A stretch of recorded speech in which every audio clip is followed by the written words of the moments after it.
Welcome to FDIC 2015 International. I'm the host of the radio show called Tap the Box. My name is Billy Greenwood, and I've got two of my fellow mentors and guests here with me today. To my left, Dr. Harry Carter, and to my right, Joe Netter. I'd like to welcome you guys to the show tonight. And it's been a pretty cool convention so far. Looks like about 32,000 firefighters from all over the world, 55 countries. If you guys are interested in finding out more about FDIC International, just go to hashtag FDIC 2015 for all the information that's needed. I can hear the bagpipes playing in the background. That's pretty cool. And I'd like to welcome everyone here to the show. And today I've asked these two fine gentlemen, fellow mentors of mine that I've come accustomed to talking with frequently about mentoring the next generation of leaders in the fire service. And it kind of leads right into Dr. Carter's class that he has tomorrow, I believe, right? I believe I'm doing mentoring tomorrow, key to fire department success. Awesome, awesome. So if you're coming to the show, you're going to find me there because I'm going to be sitting in Harry's class. Good, now I have an audience, I feel better. And I sat into Joe's class yesterday. Joe had a class on rapid intervention for volunteer and non-urban fire departments. And that was a really good class too, Joe. Had good turnout, had a lot of good feedback, right? Excellent feedback. Yeah, awesome. Excellent. Awesome. And I got a class as well tomorrow. First thing in the morning, 0830 in room 109, called Surviving the Insult. And it's about PPE, thermal insult recognition, and the fire dynamics. If you can get out to see that class, I'd love to see you. So let's talk about the subject. We got a really compressed show, about 30, 35 minutes total. And it's good because we had a discussion last night at dinner about the younger generation having a difficult time keeping their attention span to more than a short topic. So this discussion here will probably fit in well. So Harry, tell us a little bit about your class.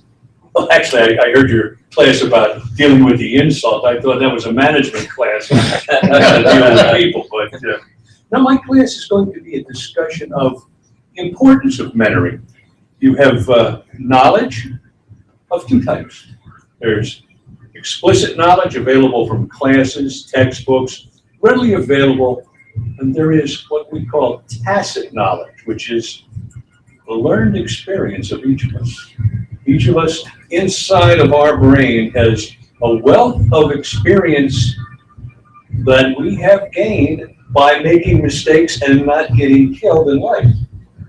A lot of folks don't understand that. A lot of times they just want to read the book, they want to take the test and claim they know it. And unfortunately, I've seen a great propensity by the younger people in our business to ignore the older person just because. I've got quite a bit of research on this, and frankly, the generations change more quickly in the fire service than in society in general. Depending on your school of sociology, a generation is 18 or 25 years. But as I look at the fire service and the people coming to the conventions, I think it changes every 7 to 8, much more quickly. So unless you can get your knowledge to the next generation in a timely fashion, you're probably going to miss a generation.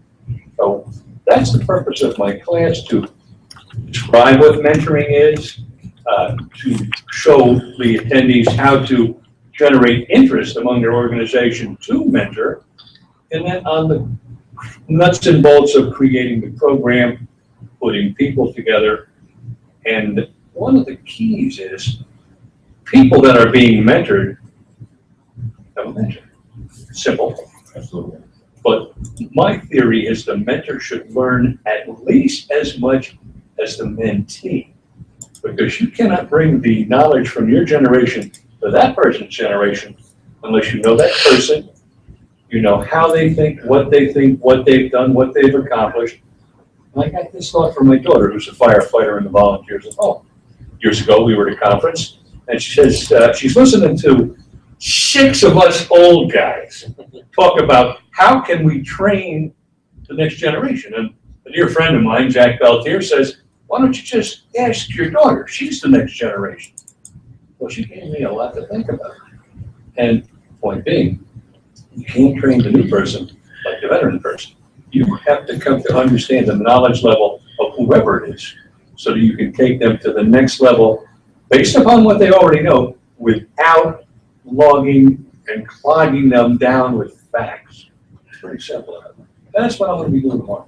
Well, we had a great dinner last night. We went out to Prime 47 and had dinner amongst the group of us. And Joe and I, we had a good discussion a little bit about when we pick the next generation of leaders. Maybe we don't want to give all the information that we possibly can to everyone. And let's talk a little bit about that. Yeah, it's funny because as Harry's talking, I'm starting to think about different things. And I think we have to think about, first off, in the next generation, not everyone is the person you want to focus in on. They're going to stand out, the people who are going to be the leaders in the future. We want to share our knowledge with anyone who wants it, but there are certain people that will stand out. And one of the challenges, this is a personal opinion, so we don't upset anybody, Right. that I think we're running into with our young is that they were schooled in a different way than we were. We were held, taught accountability. We had winners, we had losers, we had things like that. And it was a whole different way then than it is now. But with that said, we have to go to these young people, pick out the ones that you see want to move forward, have the passion, have the motivation, have the appetite to learn.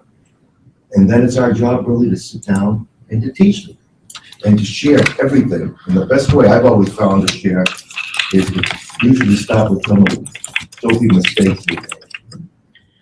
You learn from your errors. They say that what does not kill you makes you stronger.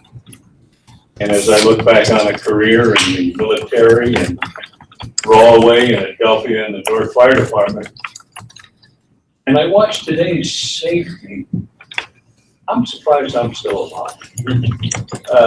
I probably should have died 10 times over fighting fire the old way, but what Joe said about passion is so critical. When you finally have convinced your organization that mentoring is good, you need a mentoring program, you need people with a few short qualifications on their list.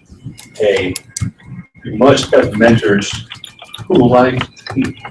They like being with people, working with people, interacting with people.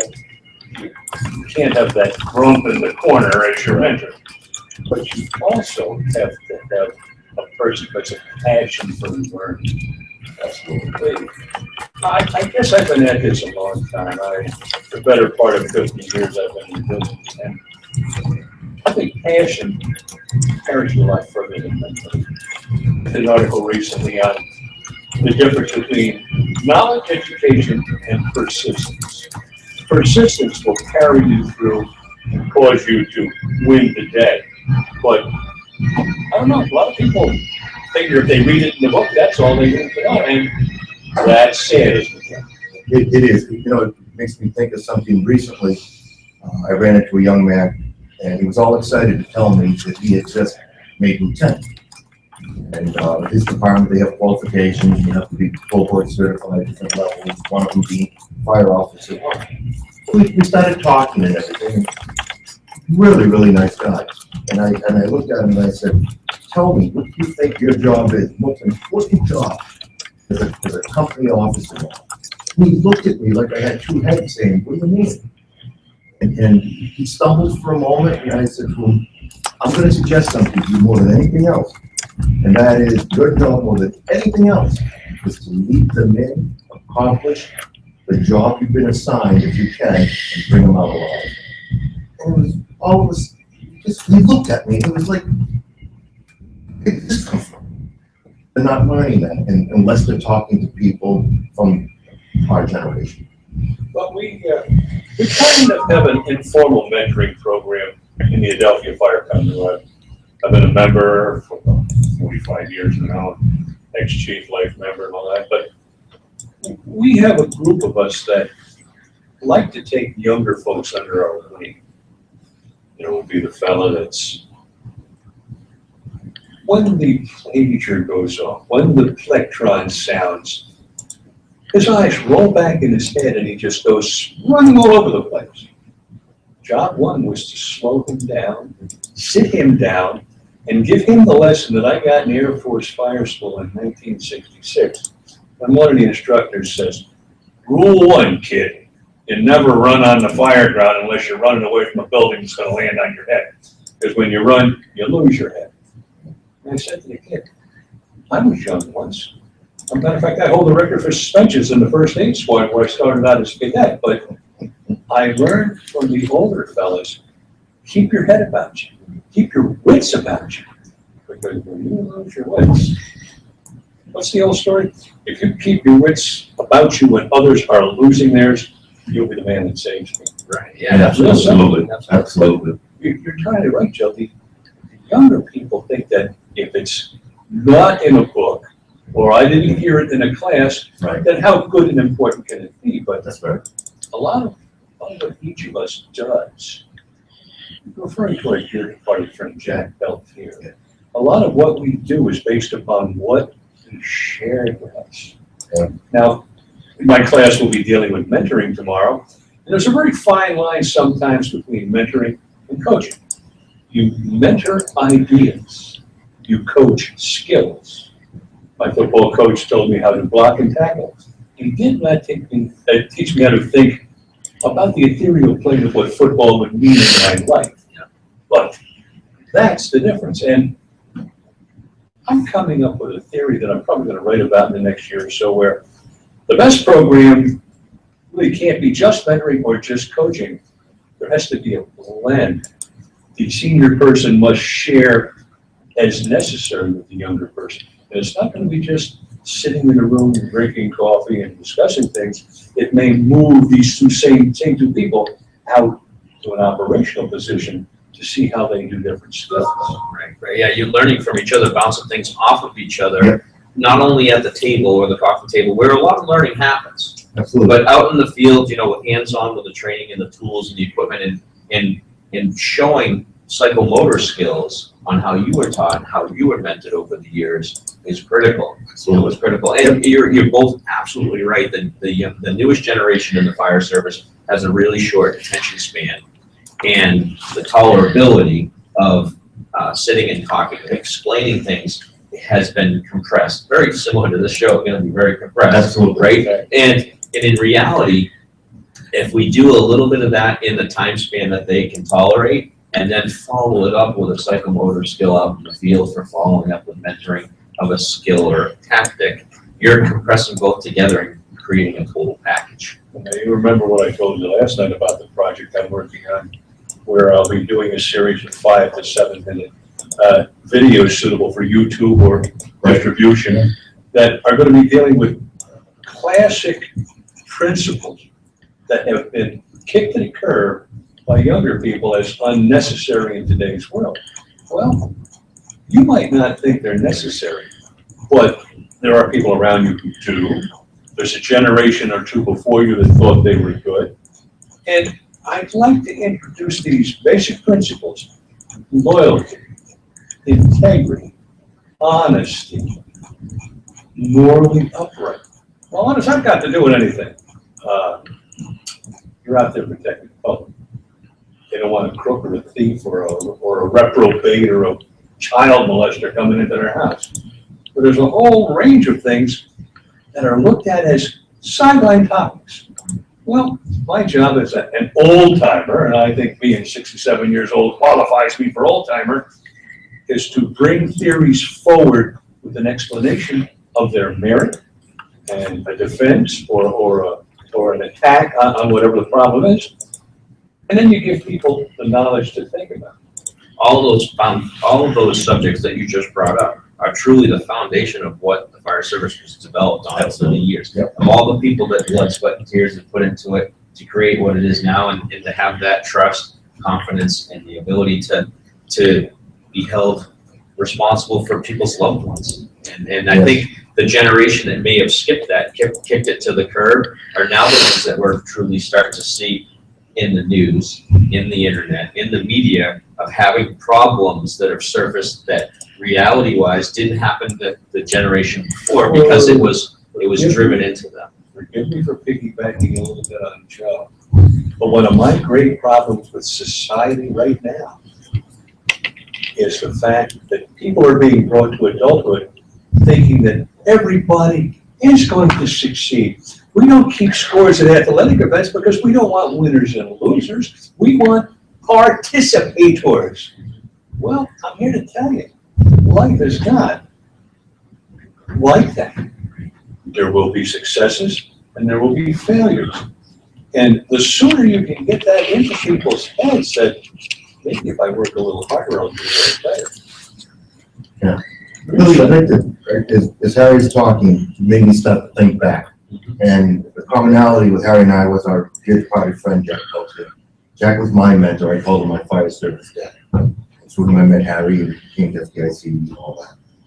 And the way it goes is that I had him in a class as my instructor. I was taking instructor one class. And you could tell he'd come up and talk with me. And then I went to work for our state fire academy, where he was an instructor also. And one day he had a word which we don't see on the radio if he really liked you. Okay, and it was a pet word for everyone. And he called me that, and I turned to my friends and I go, "What did I do? Was he mad?" And he said, "Yo, that means he likes you." And from there, what happened was he started mentoring. He'd yell over, right? "Billy, come over here. I want to ask you a question, one-on-one. I like what you did over there, but tell me, what did you base that on? How did you come up with that decision?" And he knew that I made not such a good decision. He wanted me to walk through it with him, and then he threw perhaps, did you ever think of options? Absolutely. And it was solving your own problems. Yes. And instead of telling you. Yeah, absolutely. Jack was a man different than most I've ever dealt with because you hand me a baseball. I'll hold it in my hands and say, "Wow, look, a baseball." You hand that same ball to Jack. And you're looking at it, and you say, "The seams are a little loose. This was made in the US. Now, it's a major league ball, it's got the right mud on it." He would think his way through. When I wrote one of my first books, I dedicated it to him as him being my link to the world of common sense. I have these fabulous high-in-the-sky ideas, and then he say that famous word that Joe was mentioned, and have you thought about? What about? How about? What about? What do you think? Well, that's the style of mentoring that I'm attempting to teach and what I'll be discussing tomorrow, because you're not going to point at people and say, "You will do it this way." Right. You'll present the information and work to draw out an understanding of that and then an acceptance of it. And as I said, the mentor should learn as much. I'd like to think that when I do mentoring, I'm learning about that generation, what do we think happened. Yeah, well, the common, I think the common binding factor that I look at when we're mentoring is, are they motivated, like you said? Yep. Are they passionate, like you said? But as a mentor, the biggest one that I find that people drop the ball on mentoring is humility, where they are respectful of what they know, and by not telling you what you did wrong, having you work through your own problems is actually showing an unvoiced attempt to humility, where you're paying respect for a job well done, even though I might not have done it the way that you did it. Yep.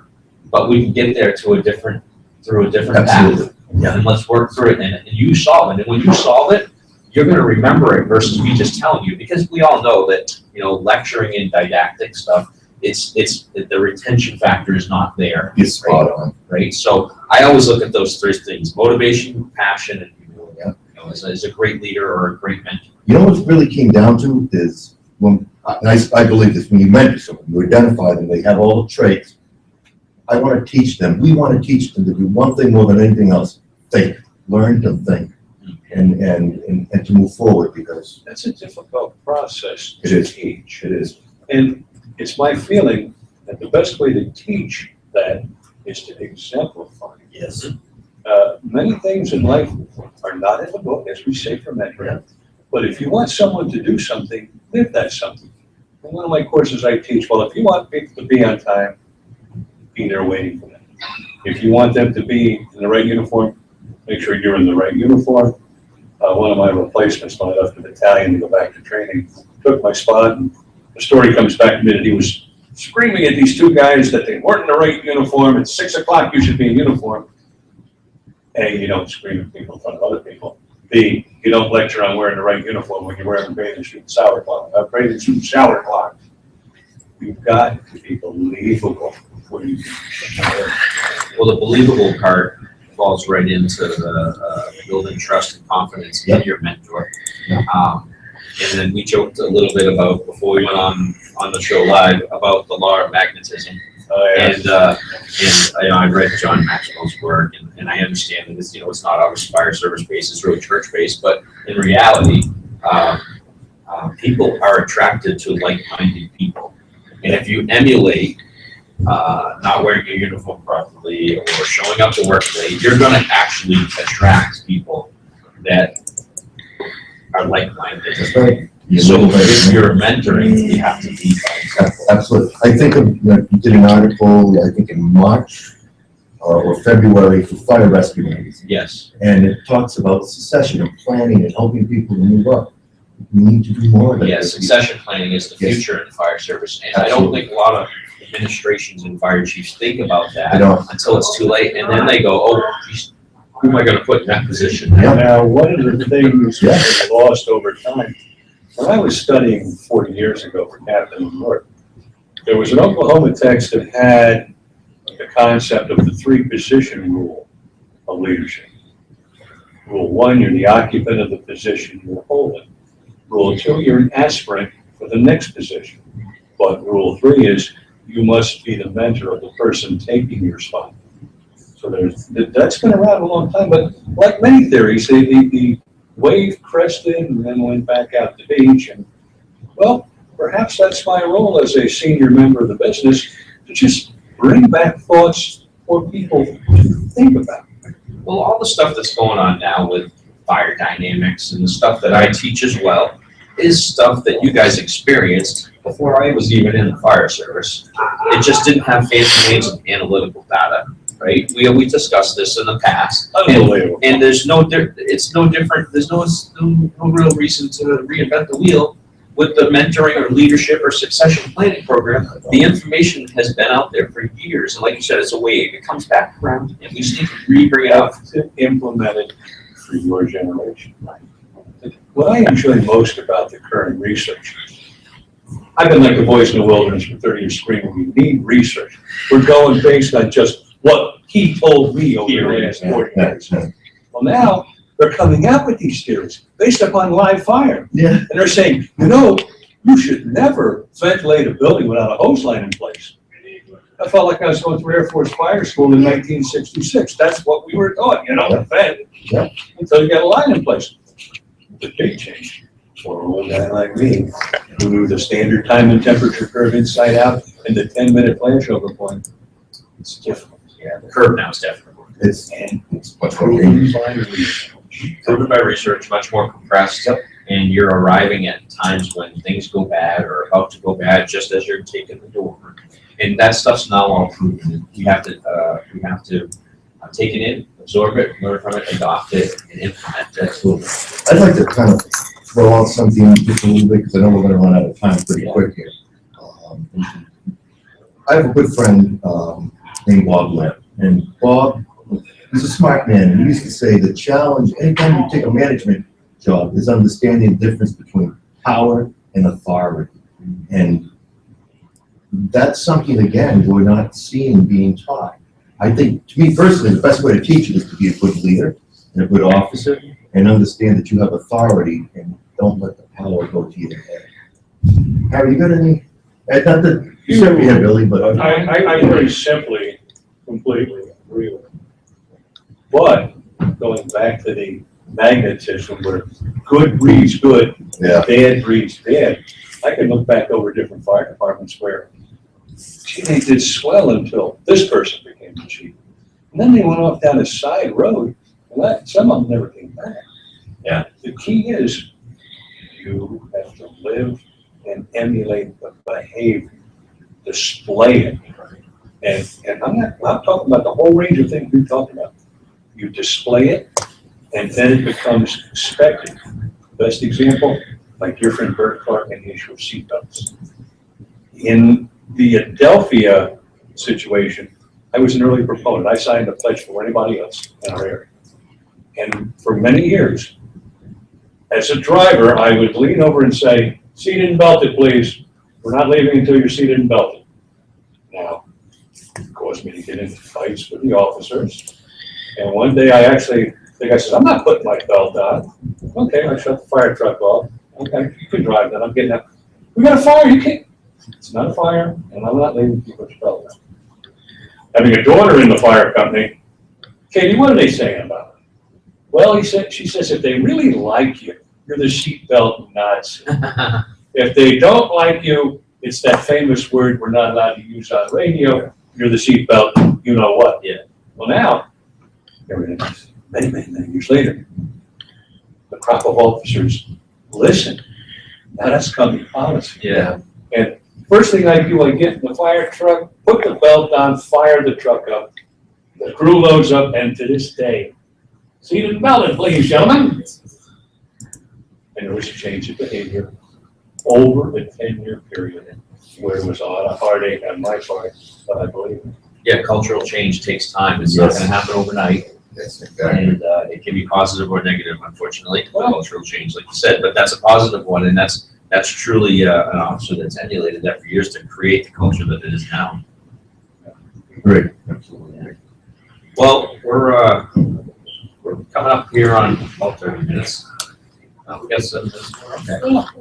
Excellent. So, Always a pleasure to find you had a little bit more time to talk. yeah, there's plenty of time to talk, that's for sure, Barry. Again, this business of exemplifying. Yeah. I picked up a lot on that. I'm a Mason. Rick Lasky and I did a show for Fire Engineering Radio a while back, for other times too, where not only are we brother firefighters, but we're brother Masons. And in the world of the Masonic, there are many forms of emulation where you display what you wish the brothers to do, and then encourage them, and over time you'll see that they do it, because what you're asking the new person to do is what all the older people are doing. So it's quite similar to what we're talking about. Yeah, it is. It sounds very similar to parenting where Just like that. It's like, God. do as I say, but not as I do. Yeah, You know exactly. what I mean? And that does carry over into the firehouse as well. It does, it does, and we try to set a good example for our children at home, Yeah. you know, and sometimes not such a good example, and then we realize we did something wrong, but you're right, it carries over into the firehouse, and if we do something wrong, I think, again, as we move forward in rank, we have to be professional enough to acknowledge that we did something wrong and share when it was wrong. Instead of just saying, ignore that kid, you didn't see that. I have another mentor, Chief Tom DeAngelis, comes on the radio show a lot with me, and we have a lot of discussions about mentoring and how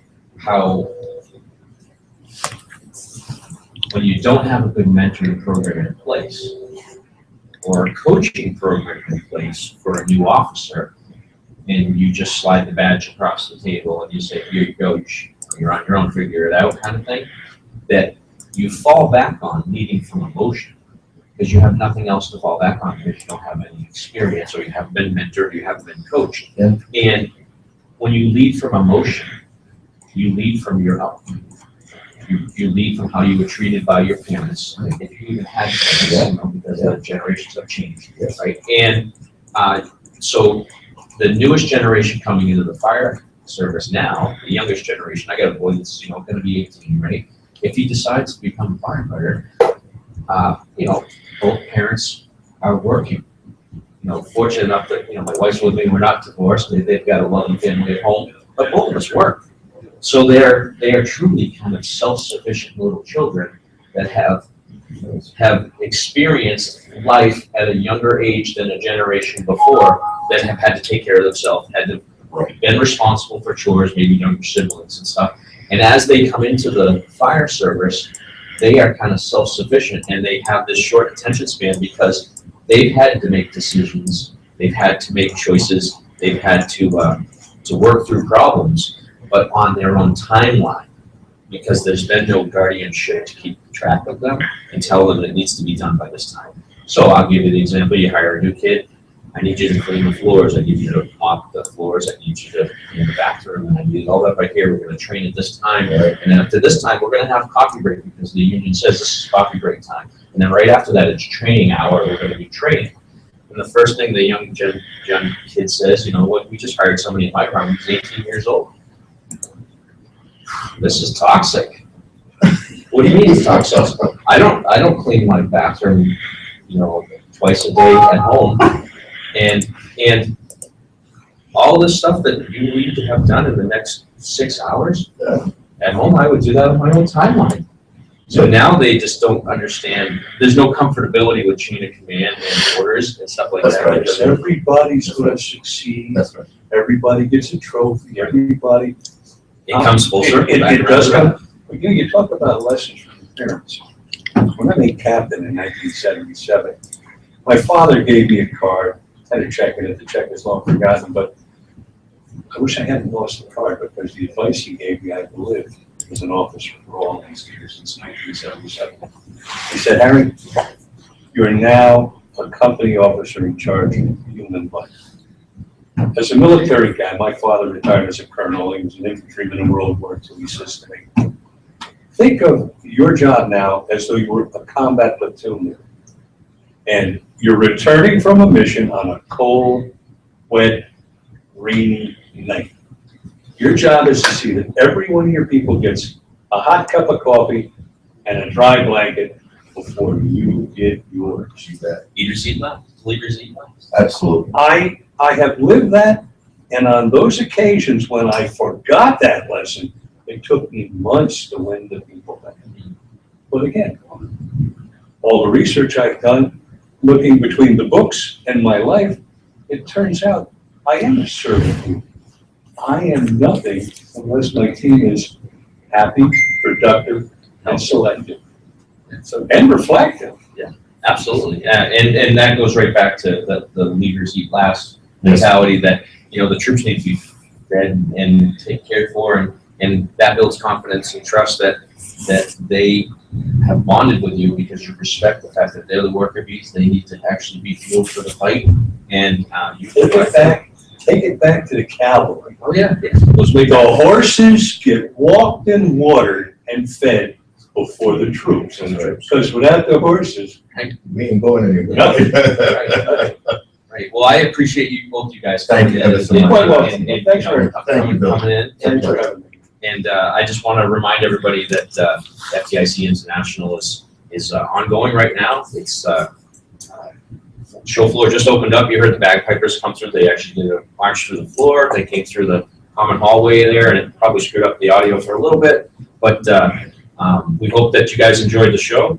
There's many more shows coming up here in the next few minutes, so just stand by, and we'll be back with you. But if you want to check out what's going on here at FDIC 2015 International, hashtag FDIC 2015.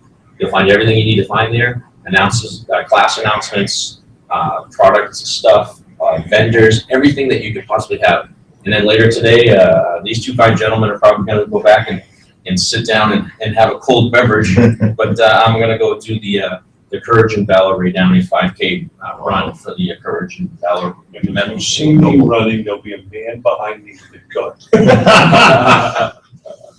I'd like to say thank you to everyone. I'd like to say thank you to Bobby Halton, Diane, and Ginger. You guys have made our lives wonderful, wonderful here. The hospitality is great. We love coming every year to produce not only this radio show, but to teach classes and educate the brothers and sisters that show up at the show. That's what we're really here for, is to spread the word. So thank you very much. This is Billy Greenwood from Tap the Box with Dr. Harry Carter, Joe Netter. We'll see you soon. Thank you.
Just going further.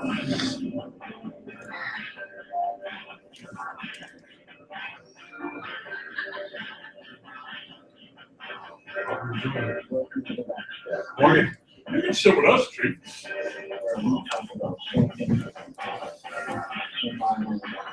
How are you, Alan?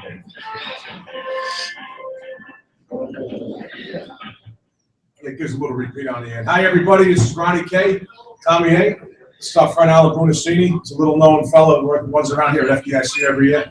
But welcome to the back step. We're up on the back step today, and we talk about safety, survival, and other things. Yes. Other things. And a fabulous day here in Indianapolis. The show just opened. the floor. It looks like it's very busy out there. Every fire toy in the world was out there to take a look at. And we're here. And we're here, yeah, we're here. They were expecting the upwards of 30,000, and of course, we're here live at FDIC, you know, Scott likes when I do that, we're here live. So, it's been quite a couple of days so far. This morning's, general session was just phenomenal. Sean DeCrane gave a great message this morning on his keynote, talking about how we need to be better informed and more active and aggressive with fire codes, which is our work environment, as he put it. And we've been having those discussions recently, particularly around where I'm working now. They had the big fire in Edgewater, New Jersey, as you know, Tom, and put 500 people out on the street because the fire got into the walls, lightweight construction, multiple-story building, and they couldn't catch it. They got there fast, they still couldn't catch it. So sprinkler building with a 13R system, and it didn't do the job. So we're all looking at that, and with that, we're getting a little more involved with the code process. So it looks like it's going to be a national push. We're hoping. Had some good discussions with Glenn Corbett, who we kind of look to for that wisdom now and again. And I know in Connecticut, the Fire Marshal Association have asked the chiefs to have your department join the ICC and get some votes, and maybe we could start to turn the tables. It's going to take a while. It's not going to happen overnight. And I always used to think it's going to be like turning around an aircraft carrier, you know? It's very slow and very deliberate, but it's going to, eventually it'll get there. So we're going to get a little more involved in the code process with that. Well, Chief, how are you? I'm good. Good. What's new? Yeah, just bouncing around. Bouncing around, huh? Well, I'm so glad you're here. I got my blue card done last year about this stuff. Okay, excellent. And of course, I'm going through the research portion of it now and made it through communications 2 times now. But, you know, I was going to ask you, one of the things I really enjoy about the certification program is the embedded safety piece. And it really kind of shows up throughout the program. I kind of want to just bounce that off you and see what your thoughts were on that. Well, I think that program is directed to both our efficiency and our safety, because you can't separate it. We simply can't get the job done if we're victims ourselves, to use that word in the process. So it's very, very much a safety program. And you hope that it creates the system and the mechanism and the procedures to control the position and the function of those who are working in the hazard zone. And I think it does it in the blue card program. It does it with a focus on local operations, or type 5 and type 4 over 19. So stuff we do every day in the process. So it's a very everyday application kind of a system. And you've been through it. You've seen it. I mean, that's it. Well, then, you know, I was a little nervous because, you know, being an older dog now, No, I was wondering how much of a change you've been, because I took my first fireground command class from you and Bruce Barner up in Sedona, like back in '82. And I was pleasantly surprised to see that the functions remained the same. functions exactly the same. They're a little bit different order. Yeah. But I mean, that's been probably the most solid command system I've seen for the last almost 40 years, and it's still going strong. And you know, we've used in the North American Fire Service, we've used it on literally millions of alarms. And I think that what we developed is what actually works and what's effective and what's safe, mostly safe in the process. I'm glad you're going through it. I think that's neat, though. Thank you for doing it. You know, there's a lot of discussion now with the NIST UL studies and what we should and should be doing. It appears that whole discussion after the tests initially was, here's how you will operate from now on. And then finally, we kind of, not some of us, but some of us generally came to us and said, wait, you can't always operate the same way. Every fire is different. So it's a tool in the toolbox. I think it's a tool in the toolbox. You know, you can't operate like that. You can't operate the same way all the time. You can operate similarly, I think. But to say every time you pull up and it's really hot and really big, throw water in the window, it just not every single time, you know. And that leads to the safety discussion. It leads to the small fire departments. I'm in a command now. I have a 6-man shift. Okay, and I don't want to get into talking about manpower, but 6-man shift. And when I went to this command almost a year ago, they said they've operated like that for a long time because they had to. It was a need. They didn't have enough hands to do 15 things at once. But it lends itself, and what I've told them, I said, it's more important that you know what you can't do than what you can do, you know? But I think when we start to look at the safety thing, you know, there's a big underlying thing going on now in the service with doing that transitional attack versus the old interior aggressive. And there's a movement out there, I understand that they want to take the word aggressive out of firefighting altogether. You know, wild animals in the jungle are aggressive, you know, and we don't want to put that in that same category. But you can be, well, I'll use the word, you can be aggressive and safe at the same time. And I think I heard Dave Dotson did a clip on the last version of the Everyone Goes Home Courage to Be Safe video, which I know you were on the first version. So he said we need to be intellectually aggressive, not arbitrarily. I think that says it all. You know, I wonder what would happen if we substituted words, not to play games with words, but if we said we're going to be intentional. That's to say that there's two things going on. Maybe a lot of other things, but two principal things going on. One are the set of hazards that we have in structural firefighting are mostly collapsed, thermal insult, toxic insult. We have a safety system. And one of the things in the safety system is an adequate number of trained fit firefighters. So if you got 6, and you know, I came to a fire department, had 450 on duty. Right. Okay, there's a lot of fires where we had 6 for the first 10 minutes of it. Right. Okay. And then there's another, probably 4 or 5 different things in the safety system. Whichever is bigger is wins in the process. Mm-hmm. Now, pretty quickly today, if you look at modern contents, and I think this is what this thing showed so dramatically, lightweight construction, all the things that are happening in kind of the modern environment, is we exceed that safety system many times very quickly. Yeah. So the offensive window is very narrow, isn't it? I agree. Yeah, and just to say, you can't, if you get defensive on you, you can't get it off. Right. Guy in Fresno did that the other day. Right. No, and it breaks your heart, right, when you see that. And again, I'm not criticizing. I wasn't there on it, but we all looked at it. Right. You got to stay away from those conditions. I mean, that's the strategy part of it. Right. And you know what? Excuse me. What I go back to a lot is Marsaw's thing, Stephen Marsaw from New York City. He talks about survivability profiling. You know, his whole thing was 32 guys died in empty buildings in New York City. Nobody else died. Yeah, nobody else did by themselves. Nobody else. 32 guys died by themselves in those buildings, and they were empty. There were no civilian deaths. They died over a building. Yeah, exactly. He said, and that was his. You know, when I read it the first time, I said, I think I missed something here. And I went back and read it again.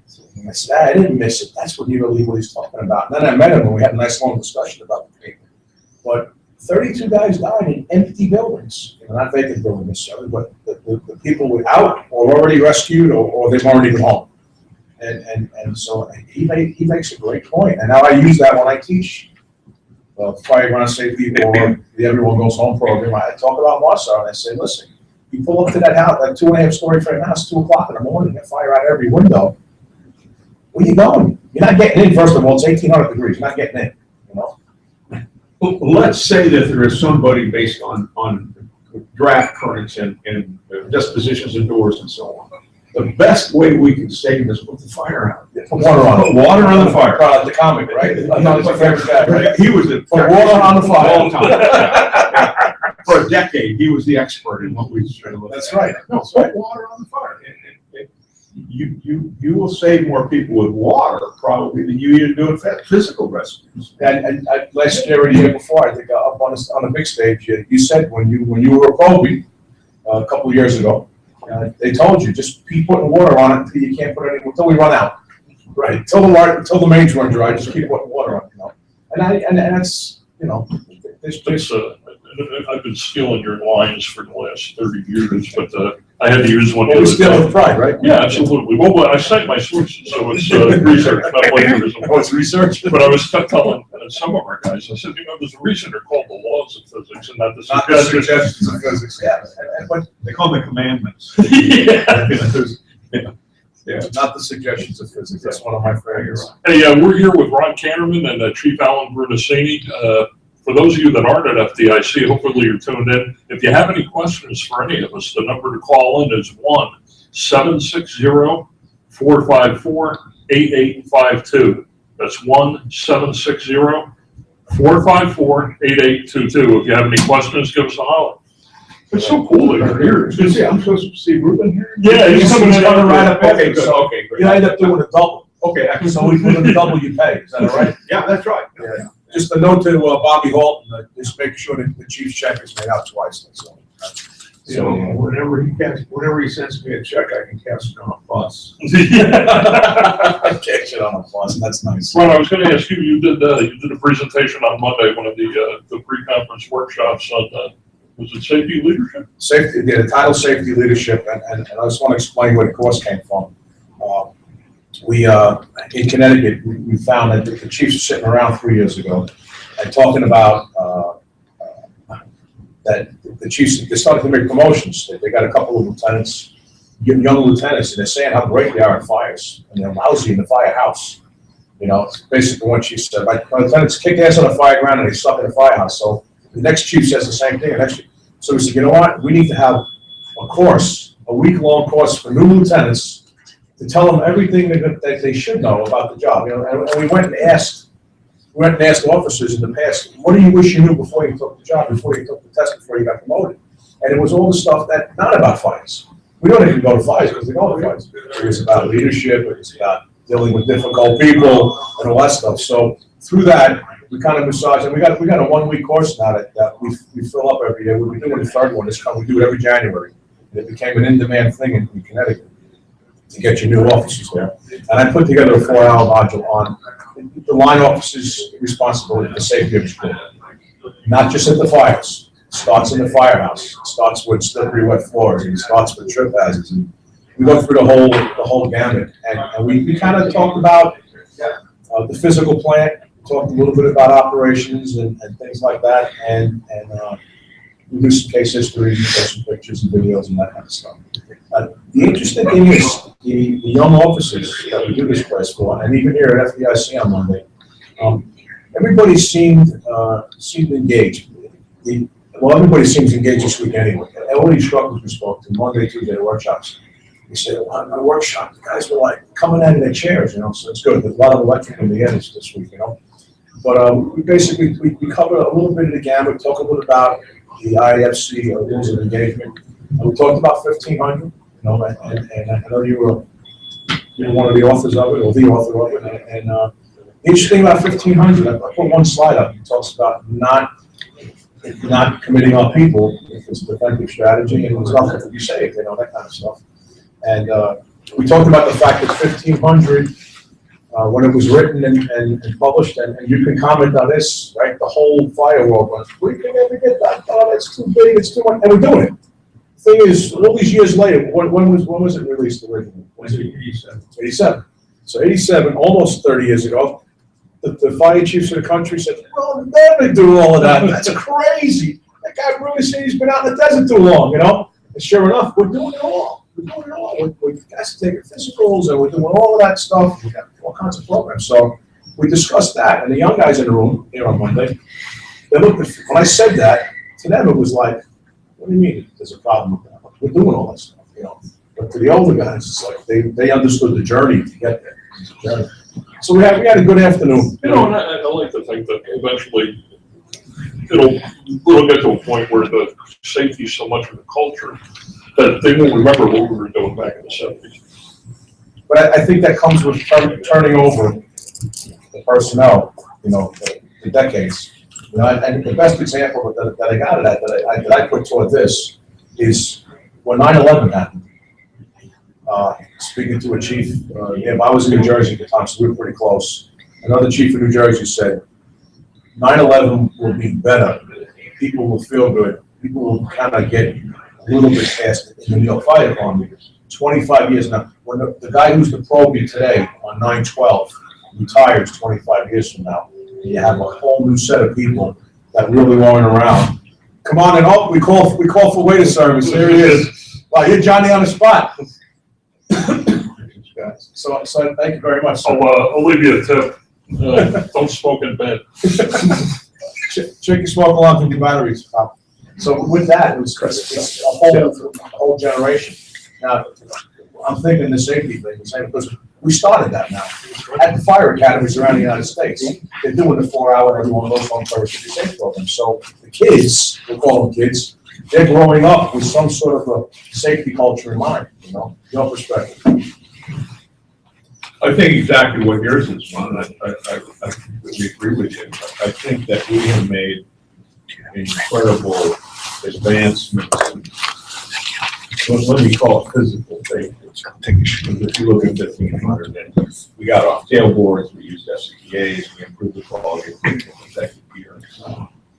I think for officers, particularly the officers that you described, a lot of the challenge that they have never changes because it's a function of the human condition. And one of the responsibilities, particularly in a direct day-to-day sense of company officers, is they control firefighters' behaviors. Human behaviors are pretty consistent. And if you look at, all you got to do is just look at your computer every day. Look at the mischief that we get into. It creates probably more occupational risk than ever before because of the way we exchange information, the way we take pictures of things, the way we text things, everything is electronically connected in a nanosecond. And you looked at the situation that just occurred in Texas. Now, to me, the only answer to that is an adult who says, no, stop it. That's never going to change because humans are driven in the same emotionally value-laden kind of ways that humans are driven in. Now, clearly, can we improve and should we improve? And we ought to continue to improve physical safety practices. But if we think that we're ever going to solve the human condition, Yeah, I get it. That's just that's it. But I think when an officer takes on that title, they have to be the adult in the room no matter what. And they need to be taught a very practical set of skills to deal with those issues. Chief, come on. Sure. This is we laughed about it together. We said, you know, when you used to be an officer, they give you a card. On one side it said yes, and the other side it says no. And once in a while you pull out the no card and say, no, we ain't going to do that. Right. Why? Because our lives are going to become very complicated if we do it. Right? And that's is that safety? Well, eventually, it ties itself in. Yeah, absolutely. And that's the crux of this 1-week program we put together for our new lieutenants is human behavior, dealing with difficult people. When you have to say no, like we always in the Chiefs world. Chief Rubin, welcome to the show. Thank you so much. We always say sometimes you got to put your white helmet on, tighten the strap, and beat damn boss. You got to be a chief. You know, you want to get along with the guys, but sometimes you got to draw that line, and it's got to start at the company office level. You know, like I said today, we're all going to wear long pants. That's okay. Yeah. Can you do that if you're a boss? Yeah, you can. Yeah. And Chief, you talked about yesterday, casting a long shadow. I love that. That was a villain. Did a great job with that. We'll take credit for it though. Tony said yesterday here in this room. Tommy and I, we crashed the village party yesterday. And then he come up and he crashed it up too. So we were sitting having a great discussion with him and Duffy and he said, what my chief taught me, he said, he needed to cast a long shadow onto the department. He said, I can't always be in every single thing that happens. I'm going to be off that day. I'll be home at night. I'll be in the Bahamas with my wife. But the guys have to operate as if I was standing there. So I need to cast a long shadow on the department from a leadership perspective when it comes to behaviors on and off the fighting ground, in the firehouse, and everywhere else. So it was a pretty good analogy, I think, what you were saying. It's prudent. There's no doubt it's prudent. You know, and I've always thought that's kind of been the missing piece in the officer development process of, and I've called it firehouse etiquette. I don't know whether, but how they're supposed to react when they're supervising people that's not a critical time, it's not an emergency, and the things you need to do. That's how that course got. We're talking about this Connecticut course that we're doing for the officers. That's how it got done because they didn't know what to do with all that, and that you don't get that in fire officer 1, 2, 3, or 4. You don't get that. You get a little bit of fire management, you get a little bit of tactics, you get a little bit of this.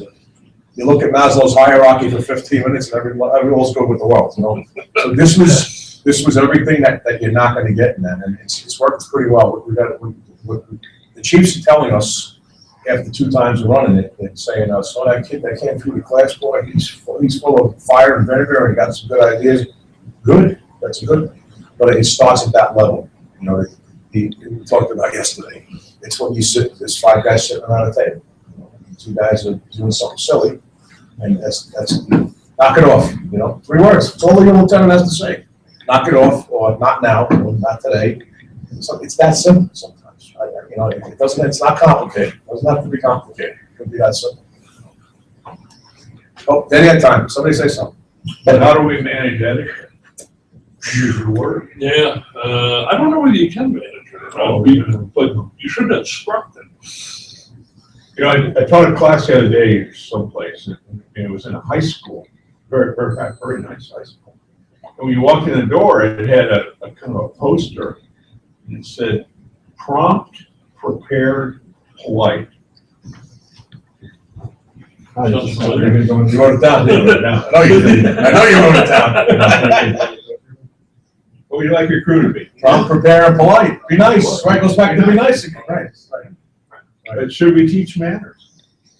Well, we shouldn't have to. Should we? Yes, we should. Yeah, we probably should. Because I don't think, in the situations in which we're going to find ourselves, that's rude behavior, and it's unacceptable.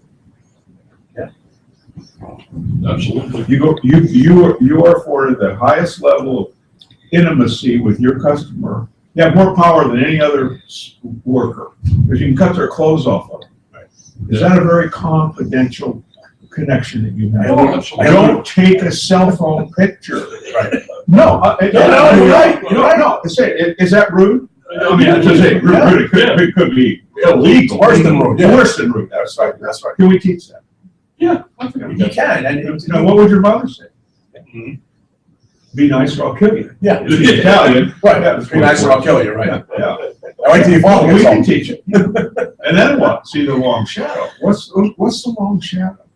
It's guilt.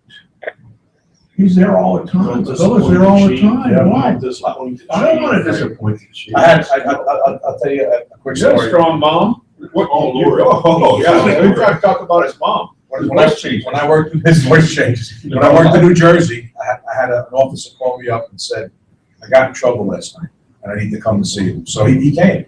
He was on his day off. He came to the headquarters, and he looked pretty beat up. I said, yeah, you look beat up. He said, that's because I got beat up. He was in a bar, drank too much. He wasn't there to tell me he got beat up, handcuffed by the police, and then they took him up because he had a big mouth. He came to tell me he felt bad because he was wearing a sweatshirt. He had his department shirt on. You know, an off-duty, just a regular sweatshirt with Maltese. He was guilty. And I said, that's the good news. The good news was he felt bad because he had a fire department shirt on. The other good news was that he was guilty about it. He was apologetic. And he said, I'm going to be a good boy from now on. And I said, and you won't go have a beer wearing a shirt anymore, right? He said, Chief, I'll go Manchester to that bar for that. And I walked out. You know what? It made him a better guy. It made me feel pretty good because he felt bad that he let the boss down and then the whole department. I said, you know, you let the whole department down. He says, I know. What was the foundation of that? I think the foundation was the fact that we had kind of a code. We had a code. But even more absolutely, but even more powerful than that, you cared about this. Yes, absolutely. And what didn't he want to do? Disappoint. He didn't want to So see he that. says, And then it gets to be a bigger picture, that becomes a public trust issue, doesn't it? Yeah, and If you're cutting up in a bar and having the police handcuff you and having a tussle, that just doesn't look good on the newspaper. That's right.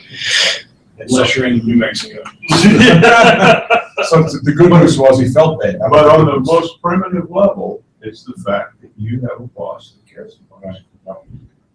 That's I mean, and then all the rest of it is absolutely true too, and valid and applied and so on, but just to say. So it was a pretty it was a bad moment, but it was a good moment at the same time. You know? How do you pay back somebody who cares about you? Behave. You don't put them in that position. You don't put them in a bad position. Don't put them in Don't put them in this bad. Absolutely. Yep. That's the way to do it. Does Mrs. Smith care about us? Absolutely, Oh, yeah. she loves us. She does. What should we not do? Probably ever Disappoint disappoint her. Disappoint her. Think of the cupcakes that we've all had over the years. How many trays of cupcakes have showed up in firehouses? Oh, yeah. I wonder how many trays of cupcakes show up in a single day in America in firehouses or North America for our Canadian friends. It's a lot. Would you translate our effectiveness of cupcakes? With Mrs. Smith, you can. She's not gonna get out the baking pan and. We used to Heat it up measure unless you like the it. size of fires and donuts. Another 5 dozen 10 fire. 10 dozen fire, right? Badass fire, man. That's a good one, cupcakes. I mean, I wanna see the counting amount of cupcakes in the thing. Well, it's interesting, where I am now, where I'm working now, it's a small 30-man department, 2 stations. And when I went there a year ago, I said to the guys, do the town love you? So chief, the town loves us. I said, how can you demonstrate that to me? They said, can you wait 6 months? I said, sure, I can wait 6 months. December 1st, the parade started. The cars pulled up every day, right through the holidays. The little girls, the Girl Scouts getting out with the cookie trays and the baskets, and the moms helping with the baskets. And we had enough sugar in the firehouse to keep 5,000 little kids running around for about a year. And the good thing the guys are working out in the gym, trying to eat cookies and working them off. But that was the signal to me. It's, God, people really do love you. He told you. Because we became, well, they became, before I got there, a service organization, not just a fire club. They're a service organization. You know, in the town I'm in now, it's an upscale, it's a lovely town. We go get the cat. They call us the cats in the tree. We tell them. Oh, dude, we love that cat. We tell them we never saw a skeleton of a cat in a tree. Because when they're hungry, they'll come down. We said, but if your cat's stuck, we'll come and get it. You know, a little hunk of branch went down on the roof of a 10,000 square foot home. We went and put a ladder up and took the branch off. People love us for that, you know, and it's all those little. What did it cost? Oh, not a damn thing. Not a damn thing. What was it worth? Oh, cupcakes. Yeah, so This is so simple. Why are we making it complicated? Here's the good news, Chief. All those years you're on the podium, pounding your fist, and saying, customer service, damn it. You were right. Does it work? Does it snow where you live? Oh, yeah. Do you shovel walk? Oh, yeah. What does it cost? Yeah, nothing. What do they remember? They shovel the walk. It's like the guy who finished the cement job in the driveway in Phoenix, right? That's one of my favorite stories. $10,000 worth of concrete. That was $10,000 contract. $10,000 of fire. What the hell? He's held a second alarm for a month for $10,000 fire. Well, yeah, and he should have. He should have. He does it better than anybody. It was the contractor who had a heart attack, right? Really. Yes, contractor had a heart attack. They took him to the Eagles. The other guys from the Fast Kevin finished pouring concrete. Finished the job. The favorite story that I heard him tell was him driving down the street with a visiting chief, and one of the fire engines pulled over because it was raining, which I guess is a big event in Phoenix. Yeah, Phoenix is a big day. And picked up the lady at the bus stop and drove her home. And the chief said that the visiting chief was appalled that we let her in the fire engine. And your response was, it's her fire engine. Exactly. Exactly. My good friend John McGrath, he's the chief of Raleigh, North Carolina. You know, John from the Metro, yeah. And he told me when he went to Raleigh, he told his guys, you're on the highway coming off from an accident, and as you're moving down towards your exit, there's a van pulled over with a mom and 2 kids with a flat tire. Put her and those kids in that fire truck, get them off the highway, which is the most dangerous place to be. He says, pull over by a deli, buy the kids some cookies and a drink box. Ask mom if she needs a bottle of water. We'll worry about everything else later. Nothing else counts. So they're doing it, you know. People remember that. They do, they absolutely do. I mean, you know, some of the stuff that the chief has written about, you know, all the letters you ever got. Well, thanks for holding my hand when my husband got sick. This scared me. The other day, you guys might have seen on the computer, the guy sent me this thing, and the guy orders a pizza. And you kind of wait for the delivery. The guy's a few minutes late. Doorbell rings, it's 2 cops. They deliver his pizza. He said, pizza guy had a record, so we brought your pizza. Oh my God. And I'm thinking, that's dangerous. I told you not to sell the books to those guys. I told you don't let What them. if those cops are nice? I'm just kidding. I don't know. His son's a cop. No, but Is that a true story? that's a true story, yeah. That's great. I had a video of it. Was it in Phoenix? Was that- No, it was something like the Midwest. Cops knew what it was pizza. I think, what did it cost? It's a good thing, if you wanted a dozen donuts, they would have never You shown see up. what we laughed about that. Yeah, that's right. They would have an empty box. Yeah, that's right, yeah. An empty Krispy Kreme box and showed up. Sorry, buddy. You know, we did the best. What does it cost? What is this, right? And it goes back to the lessons you learn in childhood. You know, my mom and dad, say thank you, say please, doesn't cost you anything. Say please, say thank you, doesn't cost you anything. What's it cost? So you pull that into the firehouse, you know, and it seems to work. I saw one little vignette. I was in California, and it was really well done. And it was a Starbucks. And it's it's kind of the morning looking, and there's all these kind of business dressed young women, very attractive, very well dressed, and they're waiting for their coffee. You know, one's ordering coffee, and they got their Starbucks people there. Engine pulls up, you can see it in the window. 4 guys get out, big blue shirt guys, and they crowd and line in front of them. You go in front of the women? In front of the women. The women said, "Hey, we're in line here." They say, "We're firemen. We got," and they get in an argument, and then they stop it. That would be your officer's class. Right. In fact, I was on a panel recently that the. 1 minute to go. Yeah. So you put 6 chiefs in, and we put the candidates So we're in gonna line all this up. boards, Yeah. and, But he said. one of the examples was, you're at your company goes into the grocery store, they get the groceries, push ahead of everybody, waiting to check out, and the lieutenant says, and by the way, put the fire department discount on the tab. So they get nasty with the customers, they get nasty with the girl checking out, and make her cry. And then we say to the new chief candidate, how would you handle it? You know, it's what he says. But it's happening, and the reason why we have that as an example, because it's happening. Guys are bullied their way to the front of the line, ask for the fire department discount, which is an unofficial discount that some people give you, some people don't, and they make the girl cry. Yep. Secretary comes in one day, she says, 11 o'clock in the morning, she said, "Safeway's on the phone." What? Safeway, wherever it is in Phoenix. What's up there? Says, "Where are firemen?" So, excuse me? Where's engine 15? Hang on a minute, I'll find out. I don't know where engine 15 is. They said they're not here yet. They shop here every morning. There's the kind of flip side. That's interesting. Yeah. I said, "No, let me find out." They were doing something, they were on a call or whatever. They missed them. They missed them. Wow. Yeah, no, they said, "We have people come shop in the morning because the firemen are." Wow, they want to come see the firemen. Cool. That's cool stuff. And my daughter was a firefighter in Phoenix. She says, you're a woman and you're in uniform. She says, "I'll go to the grocery store every shift. You eat 2 meals at fire station." She says, "In 3 minutes, I got 5 little girls hanging on me." Oh, I bet. She says, "I'll spend an hour in the grocery store with these little girls." Any day of the week, right? What's it worth? Oh, What did it cost? Nothing. We're gonna have to switch over. Yeah, okay, so are we gonna go off the air and we're gonna reboot Yes. for Yes. Chief? Okay, Yes, so please. with that, I wanna thank Chief Brunicini for Thank stopping you, guys. in. It's great Thanks, to see you Greenwood. guys. Great. It's nice to meet you. Yeah, thank you. This is Ronnie K with Tommy A. with the Backstep Boys. We're live at FDIC. Stand by because the next show coming up is going to be our good friend Dennis Rubin, and I think the chief is going to hang out with him as well. With that, don't forget, stop for red, use your head, eat right, eat light, get some exercise. When you hug your kids and your wife, hug them tight when you say goodnight. With that, Backstep Boys are out. We'll see you soon. Be safe. See ya.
How come you got better info than we do? Sure. Scott likes.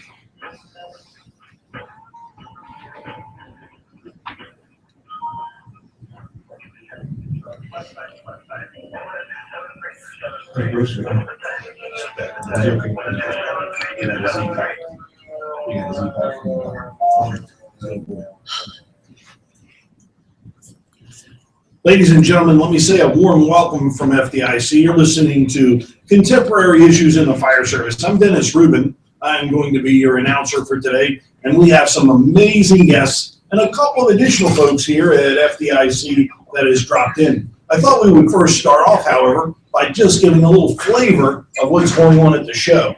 Take a look out the window, Tom, and give us kind of a quick update of what you see here at FDIC. There is a room full of fire apparatus, fire equipment, firefighters, fire chiefs, all mingling together, looking to see what's new on the market out there. You know, Ron, would you say maybe the greatest show on earth? Well, there's two things yes, and two things I call FDIC. Number one, this is the center of the universe this week. There's no doubt in my mind. And number two, this is my annual family reunion. Because my regular family reunion, you don't want to be at. So this is my family reunion every year. I know Chief's been around for a couple of days. This is my 26th year at FDIC, and I'm damn proud, and I'm going to keep coming until I can't anymore. Boy, I tell you, I will get you a walker and a wheelchair. I'm ready. In front of these gentlemen, and I'll keep you coming here as long as they're willing. But what an incredible day. What a great group of folks. We have a wonderful topic we're going to be discussing. Remember, we're contemporary issues in the fire service, and we're going to be talking about wing spread. I would ask anybody listening to us today to please do remember to call in. We're at 760-454-8852. That's 760-454-8852. And yes, in fact, we have Twitter up. At Chief Rubin, we'll get you a question to any one of our panelists. The panelist for today to talk about wing spread is Chief Bernasini. What can I say about him? 48 mere years in Phoenix, Arizona, 28 as the fire chief. Certainly, I think the father of so many things in our business, the author of many books, just an outstanding young man that does a great job. And oh, by the way, Chief, happy birthday. Oh, golf clap, would you like to say that? Golf clap. Chief, doing well? Good. Thank you for being I want to here be him when I grow up. in the room. Me too, but I wanna be it's him when I grow up. been pretty difficult. In the room is Mark Nugent, along with Chief Bernasini, that's going to be talking about the wing spread program. Mark comes to us by way of Chesterfield. He's one of my longest fire service friends, and I think on a regular basis you like to describe the fact that you saved my dog, or my job rather. The dog wasn't your dog that I was petting or something like that. It really involved a tie, but that's a story for perhaps later on. And Mark retired out of Chesterfield as a battalion fire chief and has taken on the executive position in a place called Middlesex, Virginia. Did I get all that right? Perfect. Graduate of a college program and quite an extensive background, including being a paramedic. Yes, sir. Thanks for being here. Glad to have you. So Chesterfield was actually one of the 300 fire departments you've actually worked. All righty. Wayne Powell, are you on the telephone? Wayne, are you there? I'm here, sir. I wish you were here to save me from these really big brute guys. They're promising to break my knees and worse. Wayne is another long-term friend. I met Wayne when he was just a mere lieutenant in Montgomery County. He was a fire training officer, and I tried to model my career after Wayne, something that I've talked about often and he will not acknowledge. But the truth of the matter is, every chance I got to get promoted, Wayne was 1 or 2 ranks ahead of me. Ran an incredible program in Montgomery County, both as a career member and in the volunteer service, as well as had a chance to serve as a chief officer, so much so he'll probably blush. Wayne's nickname was Governor, as in Governor of the great state of Maryland, and of course it was a nickname. Wayne went on to take care of the fire prevention chair at the National Fire Academy for about a mere 40 years, has again just been a longtime friend and mentor. So with that, Wayne, it is so good to have you here. Thank you, and I'm honored to be with everybody. And it's hard to believe, but we've got the back step boys with us as well. They're going to fill in. They're going to provide some color and background. They'll probably have some questions. We're so honored to have you both, Ron and Tom. They just do an amazing job with their program. They've allowed me to sit in with theirs, and I've asked them to do the same kindness. So, folks, you are in for a treat today. remember to give us a call, 760-454-8852. If you have a question, don't hesitate to text us at Chief Rubin. That's on Twitter, of course. So with that, the first comment that we have, I'm going to pitch first to Chief Brunicini and then on to Wayne. And that comes to us by way of one of the Twitter questions. And the Twitter question that I got is a young lady in Ohio, and she describes the fact that she's never heard of wing spread. So I guess we probably ought to do a little bit of the history lesson. I'm going to let Chief Brunicini go first, Wayne go next. Wing spread was a project that's been around now for over 40 years, but every 10 years, we have gathered a group of people together who have reviewed what happened in the past decade, in some way tried to predict what was going to occur in the fire service in the next period of time. Let's just take, say, another decade. And it has, we're coming up on the 5th segment of this, so it's been around now. Wing spread 6 is right around the corner, so that would represent the 50th anniversary. Wayne, I know you've been involved for quite a while with the process. I'm wondering if you'd give us a little bit more perspective as well, along with what Chief Brunicini has shared. Well, I think the point, the Twitter question about how come I haven't heard of, it really is a group of kind of futurists, almost in the business of fire life safety in America, who have realized that you want to try to be ahead of the issues of the problems and concerns before it confronts you. And not a lot of us think that way. A lot of us at the firehouse are kind of preparing for the hose lays and the breathing apparatus, making sure everything is set and ready. But somebody needs to be looking out for the future. And the old adage about fire service spending so much of its time rescuing the babies out of the stream. Nobody gets upstream to figure out how to get in there in the first place. What we can do to have some type of intervention, maybe to predict a better positioning for the future. The history of wing spread really has always been those who have been at senior levels and who are concerned about tomorrow based on the past and current experience. So what we have gathered men and women who have really been kind of the students of the service, if you will, and who also has the ability to see and communicate where we needed to be in order to best position ourselves for the challenge tomorrow. So what Chief said is right on. Boy, excellent from both of you. I think that does paint the background for everybody to understand. It's quite an extensive process. When it's described as a conference, in fact, it is to record information from those 30 or so folks that have been chosen to attend. Mark, this will be your second time through? Actually, it'll be my third time through. What is your impressions of the process? And again, the question was dealing with the history and how come this young lady, Karen from Ohio, didn't realize that process has been going on for so long. An excellent question. And like I said, I was there in Wing Spread 4, actually as a recorder. I got to sit in the back of the room as a little young fire officer and help capture a lot of this information, and it was just eye-opening to me. And it was good to get my tie on, wasn't it? Yes, it was. You got to have the tie on. Don't forget the tie. Another story if we have more time. And then 10 years later, I was honored to be one of the panel members, and it's like Wayne has said, it's looking at the fire service from 50,000 feet. It's not down in the weeds. It's not those line operations. It's trying to look around the corner and decide what's around the corner. But I think fire service leaders, all of us, have to be able to then push this information out, make sure people know about it. I remember from the last one, from Wing Spread 5, Chief Brunicini drew a very rudimentary picture of a fire station. It had an engine and a ladder truck and a medic and a battalion chief, and then there was an empty bay. He says, what our charge is to figure out what's going to be in this box in the next 10 years. And I think that was a great way of, and then about 10 of us had a big paper, scissors, rock contest to see who was going to get that sheet of paper. I did not get it, but what a great way to say it. We have to be able to look around that forecast. My question was, did you figure out what goes in the bank? I think we're still figuring that out. I wonder if the Backstreet Boys, though, with a back street. We can sing and dance pretty well. I can see that. I really can. What a show you guys have, and I mean that with all due respects.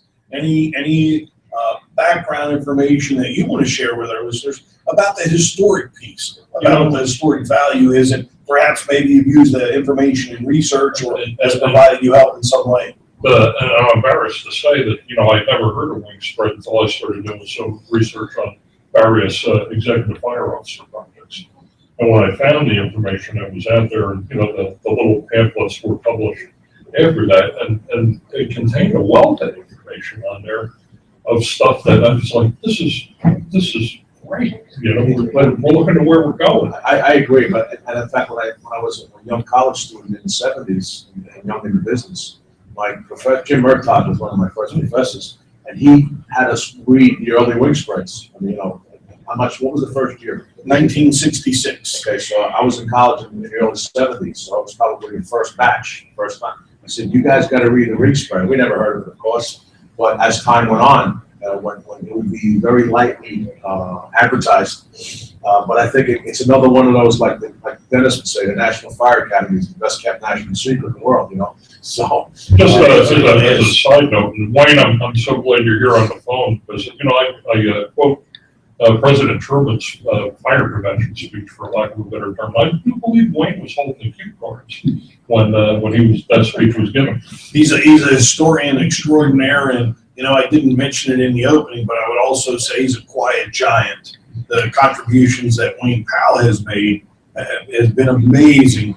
And again, what a good friend. All five of you guys represent true mentors of mine. And I got to carry hose down hallways with Wayne, mostly in the training center, but learned so much.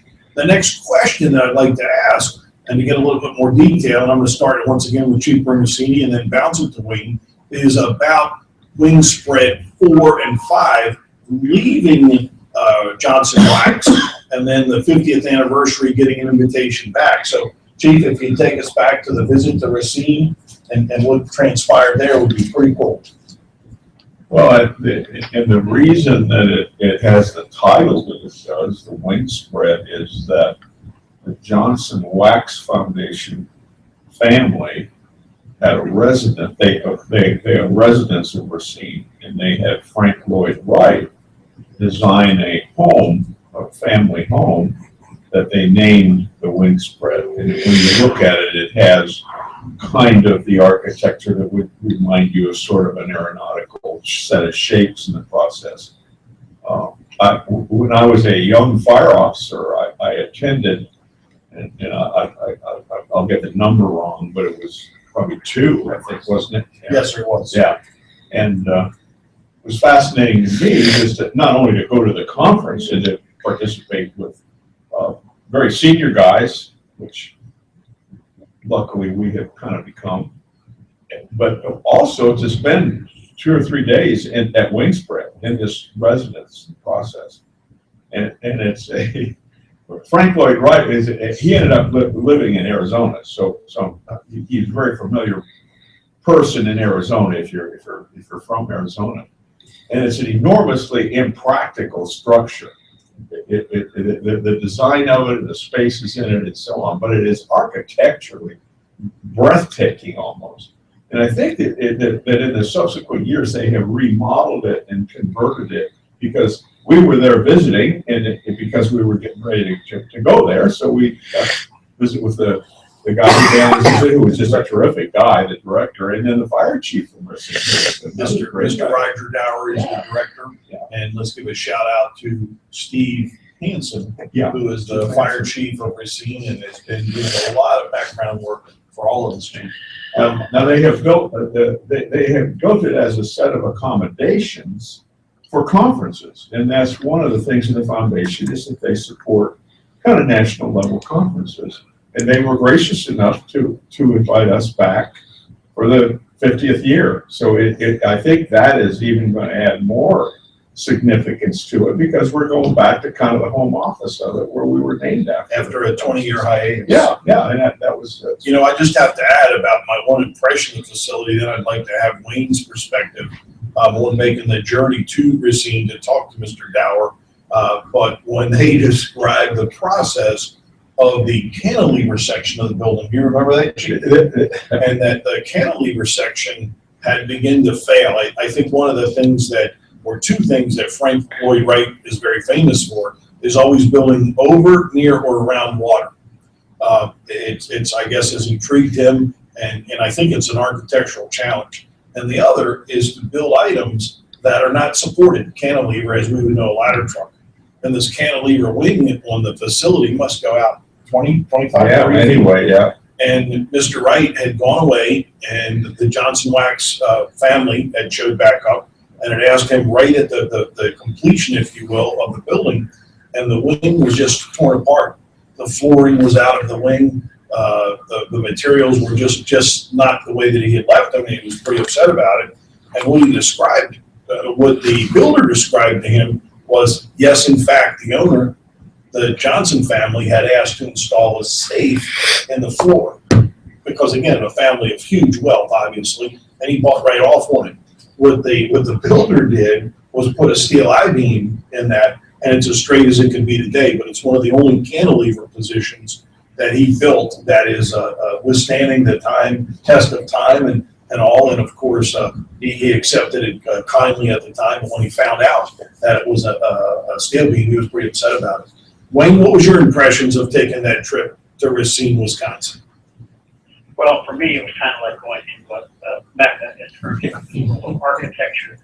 Frank Lloyd Wright, sort of one of, if not America's most widely recognized name in architecture. He always pushed the envelope on all manner of things, and all of his designs are revered today. Even though some of them, leak water and what have you, he had a vision, but sometimes it had to be tempered with people who understood things that he didn't want to focus on. But his properties in Falling Water in Pennsylvania, and the homes that he built in Chicago and New Orleans, and the structures that he built in Arizona, as she pointed out, people make pilgrimages to these all these many years later. The Wingspread Conference Center, which the name continued to derive our energy, really was all about looking to big picture challenges and then big picture solutions. Often in the fire station, we don't get that kind of opportunity. And so to have the Wingspread conferences now return back to where the very first one was, and the legendary leaders that were synonymous with futuristic thinking of the time, Chief David Grass, Chief Bill Clark, and Keith Royer of fire training, and Lester Schick of Iowa, and the litany of names just goes on and on. Just being at Wingspread was really an amazing experience. And those who are fortunate enough to be part of Wingspread 6 will be delighted, because it just oozes history, and it also challenges people to think outside the box. Boy, what a great perspective. And I think it seemed like, having been the person to make contact with the Wingspread Foundation folks, that for Wingspread 4 and Wingspread 5, there was an overwhelming corporate feeling that the fire service just simply had not changed. If you compare Wingspread 1, 2, and 3, it looked very, very similar, almost a continuance, as it were. And I think the perspective you carried to Mr. Dower was the fact that so many things have changed, from fire prevention to fire research to emergency medical services to interosseous infusion, as an example, thermal imaging. I don't know if you'd like to add a little bit more to that or not, Wayne. Only to say that for those listening in that wonder how they can find these previous reports, and they're still really, really neat reports. They're all available on the National Fire Heritage Center website at www.thenfhc, the National Fire Heritage Center.org, and you go to library, go to archives, and pick on the Wingspread reports, and they're fascinating, even if you go all the way back to Wingspread 1 and 2. The neat thing, of course, about the latter events, of course, the key role that you, Chief Rubin, played in getting all of us together in Dothan, Alabama, and then in Atlanta, Georgia. It's just an incredible interaction occurred among the people that had the opportunity to participate. Wayne Scott just held up a note that we've hit 1 million listeners this afternoon. There are 1 million people listening to our voice. That's kind of scary. Of course, I'm just teasing. Mark, probably there's nobody better to ask this question to, and that is, what happens to the information? We bring these 30 or 40 experts in. They have 3 or 4 days with great guys like Chief Bornacini, Chief Powell. We have some other experts come in that might talk about things like what the future holds, or what finance will be in 10 years from now. What happens to that information? You were one of the folks that that pieced that all together for us, weren't you? Sure, I reckon we spread 4, and just a lot of 3 different folks capturing information. We didn't want to miss anything, and there was a lot of information that came up that probably never got in the document. And so what did get boiled down to those key issues were critical, and sort of consensus of that whole group, and to get that kind of horsepower to come to consensus. That in itself is a whole nother radio show. But that information then, and Wayne was talking about technology and Chief Rubin about how things have changed in the last 50 years. We're looking at bigger and better ways this year. Hopefully we will not get a tweet in 10 years from now saying, tell me more about this wing spread, I don't know about it, because we're going to utilize a whole lot of technology this time that we've never used before. And after capturing all this information, utilizing, obviously a printed document, but then utilizing the internet, utilizing social media, Twitter. You Facebook. see a presence then, Mark, beyond just the report that'll be out there, because I think that's the missing ingredient for folks that have been close to the process. At about the 5-year mark, we get ready, if you will, start making contacts, start developing lists, start getting together emails. And then, of course, it's about 2 years out, so we've been executing all that, actually a little bit less than 2 years out. But this time, instead of the lull after the report quiet, you see a lot more information flying. I can see the market saturated. I can see it everywhere, nationwide, worldwide, really, of course, obviously with the technology now. And then I think we need to push that envelope a little further, and we need to be sitting in this building next year doing presentations, talking to the entire group of 35,000, what you said, the center of the universe, the who's who is here. And I think we need to spread that message. T-minus 2 months. It'll be July of 16, right? Yes, sir. So next April will be a couple of months out before wing spring. So thank you for that. I would just remind our listeners, it's contemporary issues in the fire and rescue service. I'm Dennis Rubin, your host for this evening. We have some incredible talents, incredible guests. Chief Brunacini, Chief Wayne Powell, Chief Mark Nugent, and the back step boys. I said it right that time. Both Ron as well as Tom are here, and it's just absolutely amazing. I would remind folks to please do call in at 760-454-8852. That's 760-454-8852. Would love to hear from you. Don't hesitate to tweet me at Chief Rubin. We'll get you on the air that way as well. I apologize if I check my telephone every once in a while. I know you might be able to see that. No disrespect, but I am checking, if you will, to see how we're doing with the Twitter feed, and if anybody has any information. With that, what are some of the ways that information has been applied, Chief Brunacini? So we have this group come together, the executives, if you will, of the fire service meet, the folks at your level, guys like me bring you hot coffee and facial towels. The material gets put together, guys like Mark, and then what happens next? Well, I think we hope at least that it sets the stage, and Wayne said it, is that it is a package that is developed in kind of a non-traditional kind of way, at an almost non-traditional subject. In other words, what do we see going on currently, and then not only looking backward and toggling backward, but then saying, how does this set the stage for what we really should be doing in the future?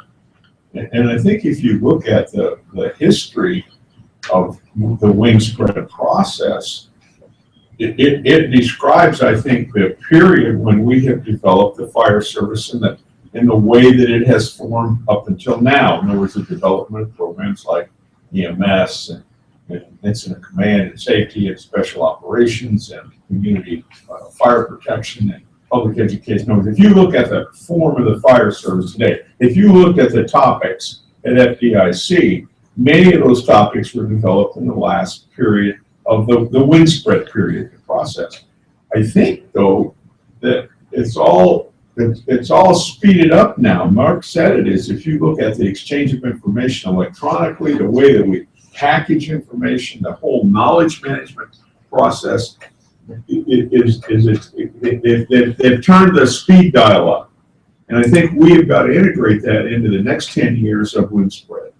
To say, maybe what was 10 years is going to occur in 5 years, just because simply of the speed of just the whole rate of society development process. And the fire service is a reflection of that. And we were kind of laughing about it. Mark said it. We drew a fire station and said there's an empty bay. What kind of vehicle is going to be? We're going to have to, I think, draw 2 or 3 empty bays. Right. Because in the next 10 years, there's going to be some vehicles in that fire station we can't even imagine today. And maybe some of them we can, and we'll certainly try to do that. I went in a tour at my prior organization, Chesterfield. There's a gentleman, you will enjoy this. There was a bus parked in a fire station. I enjoy it more than he does. Yeah, I understand. I didn't enjoy it a bit. But there is a mass casualty bus that is also / a firefighter rehab bus. Wouldn't have been thought of 20 years ago. Not even a fleeting thought. And it has already been utilized. I mean, it's set up to pack a bunch of firefighters or citizens in there to rehab them, to do the right things that we talked about 10 years ago with public fitness issues. So you're right, 10 years from now, the architects could be doing well. It'll be big stations. Tom? You know, I'm a big history guy, and not as big as Wayne is on some of this stuff. You're a big guy though, buddy. Yeah. Let me say that for a viewing audience. If I was going to try to give somebody or paint a picture of where we've come and what I'm going to call the modern fire service, I'd send them back to look at the first report and read each one as they were developed over the decades to really paint that picture. Mark, I think you said it, but looking at it from 50,000 feet, a global look, if you would, at the modern fire service. And if you want to see where we were and where we've come, those documents are invaluable. Chief Kanterman, I know you've got something to add to that. I can tell you're ready to. One of my things is you can't know where you're going until you know where you've been. You know, and you have to look back. I'm also kind of a fire history buff, and we tell the young guys today, embrace our history, don't erase our history. You really have to look back before you can look forward. And I think now's the time, because I think the young guys coming to the job, they're certainly technology savvy. They're faster than us. They got quicker thumbs, you know. And if we put it out in those media, and if you take all the wind spreads and publish them electronically and make them available, and then have the leadership say, you know, you guys need to read this stuff, because you may be sitting on wind spread 7, 8, 9, you know, and get trying to engage them. Get them ready. Yeah. I wonder, Wayne, if you would address the 5-year notion. Chief Bernasini put it on the table. I know in wind spread 4 and 5, we had a robust discussion about maybe 10 years is too long. And if that was the case with the speed of technology 20 years ago and 10 years ago or 8 years ago, it probably is time to look at that, would you say? Oh, I would agree. I think the challenge is no sooner than you think you've got a handle on something, you find out that there's another dynamic intervention that you would have factored in had you known it before you started the course. You know, information has sped up so dramatically. In fact, now we're hearing that all manner of things be on handheld devices. And if you're not into that technology, you're going to almost be left behind. Those of us who still like our desktop computers and laptops, and especially those of us who really use them, we're very quickly falling behind in this information age, which is a sad thing in many ways. We see it in our work at the National Fire Heritage Center, and that is that what you don't know about tends to get lost. So I really like that comment from Ron a minute ago, embrace history and don't erase it. I also want to point out this is the proper place to do it, and that is products that have come out of the Wind Spread Initiative really led to the creation of the U.S. Fire Administration and National Fire Academy. A theme that has run through each of the Wind Spread conferences today is, are we getting what we need and what we want at the national level? Is it under threat? Are people taking it for granted? Where should we be in terms of our advocacy and promotion of making sure that the fire community that has everybody's interest in the fire is not left out in this bad rush of special interest politics in America today? Boy, I couldn't have said it any better. And I think if you would just again describe how a person could access 1 through 5, that was just an important bit of information. Mark sort of touched on that, and that it would be published, and perhaps there would be linkage between the Wind Spread website and your website, Wayne. But would you mind hitting it again as to how they can access it? Yeah, absolutely. All of the reports, all which read 1 through 5, which read originally and then every 10 years from 66 to ultimately what will be 2016, a year from now. But all those reports are online. They're good, clear copies at www.thenfhc, the National Fire Heritage Center.org. Click on library, click on archives, go down the links for reports. Thanks, Wayne. We're going to be wrapping it up here shortly. I'm going to ask everybody for a very quick closing comment, but I did want to mention the process. There will be about 30 folks that will be making the pilgrimage to Racine, Wisconsin. They will be working there for 3 days. We have, I think, a first class list of class facilitators, group facilitators, much like yourself and others. And I think it's just going to be another outstanding group. One of the things that Chief Bernasini insisted upon, and Chief, you might get this in your closing comments for me if you will. Scott's telling me that of 1 million people, we're down to 750,000, so he wants me to wrap it up. But with that said, about incorporating and including some of the newer towns. Why is that important? You indicated that maybe this time we should have some sage people. We ought to have some middle career people. I'll take that responsibility. All right. So maybe I'm older than I think. And then have some fresh folks, some folks that are up and coming. Why is that important? Well, I think that everything we do is multi-generational, and I think that given, let me just call it the electronic age we're in, and Wayne certainly describes that very well, is that we need that represented in our perspective of what the next decade is. And I was sitting here thinking as he was going through, we ought to invite a couple of 15 years old, because in 10 years they're going to be studying to be company officers. And to say, what's going on with a 15-year-old? He doesn't have a handheld, he has a watch now that's a computer. Where's that going, the process? Well, is that the way we're managing information? Where will computers where's it going? Yeah. Now, there's a lot of stuff I think that is driven and absolutely affected by electronics, but there's a lot of other things that don't. I mean, so there's kind of a combination. We're an interesting combination of old and contemporary and then the future. And I think we ought to incorporate that in what we're doing in the planning process more and more. Closing comment, Mark? I'm just excited about being there. I mean, it's a lot of change has happened since the last one. It's amazing to see what the town will come up with and looking forward for the 10 years. And even I went from a fairly significant size operation to a small, managing 4 volunteer fire departments and 2 rescue squads. And it's a lot of, let's remember where we've been, but ladies and gentlemen, let's think about where we're going so we can keep surviving. Excellent. Backstep boys, any closing comments? I just can't wait to see what comes out of it. It'll be a lot of fun. Wayne, I wonder, I'm going to give you the last comment before I close out. Scott's getting really nervous. I just want to thank you all for the opportunity to be a part of today's effort, especially coming from FDIC. I was fortunate enough to be in 31 FDIC, so I treasure those. They were exciting opportunities. Fire engineering and its support center with today's broadcast could be better. We're really lucky to have this opportunity. Well, they are great people, and I'd be remiss if I didn't mention Scott Nelson by name. He is the guy behind the scenes that does all of the legwork. He keeps us on time. He keeps the technology functioning properly, and most importantly, he ensures that there's a dial tone for us to get our message out. So, tip of the helmet to you there, Scott. But he didn't even look up. With that said, you're listening to Contemporary Issues in the Fire and Rescue Service. We've had a great session today. I'd like to remind our listeners that in May, we're going to be talking about the Oklahoma bombing 20 years later. My featured guest will be John Hanson. Chief John Hanson served as the face and voice of that event.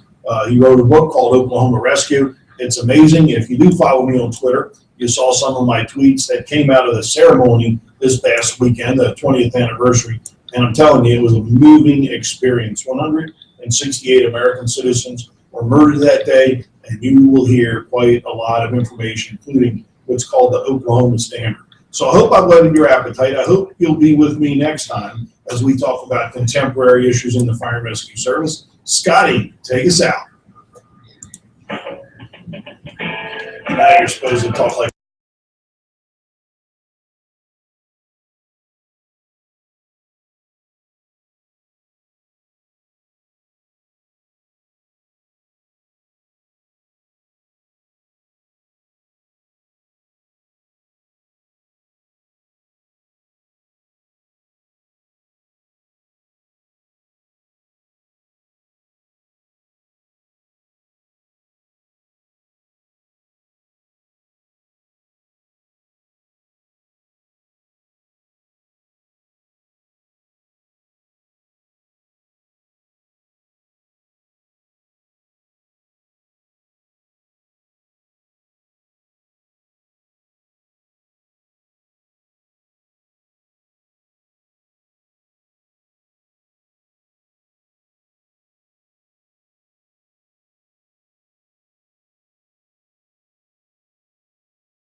Fire Engineering Talk Radio. Each week, our hosts will introduce you to a various cast of characters you will only find here. Each host will share experience. It's a little creepy. This intro. So this goes a little creepy. I know, it's not, that is not. Experience you can only find on Fire Engineering Talk Radio. So thanks for joining us. Enjoy and see. Good afternoon, everybody, and welcome to Fire Engineering Talk Radio as we continue on with the series of shows. I'm so honored and excited to be here at FDIC 2015. I am Tom Merrill, and this is the Professional Volunteer Fire Department, where we talk about how being a professional firefighter in no way means you have to earn a paycheck. It has everything to do with how you approach the job and how you train and how you treat people. And one of the things we're going to talk about today, how we treat our own members and what we can do inside our firehouses to create a good culture and send that professional message beyond the community, but also in our firehouse as well. It's been a great show so far. And as I said, I'm very excited to be here. If you'd like to call in and share in the conversation today, by all means, we'd love to hear from you at 1-760-454-8852. That's the number to call in if anybody would like to.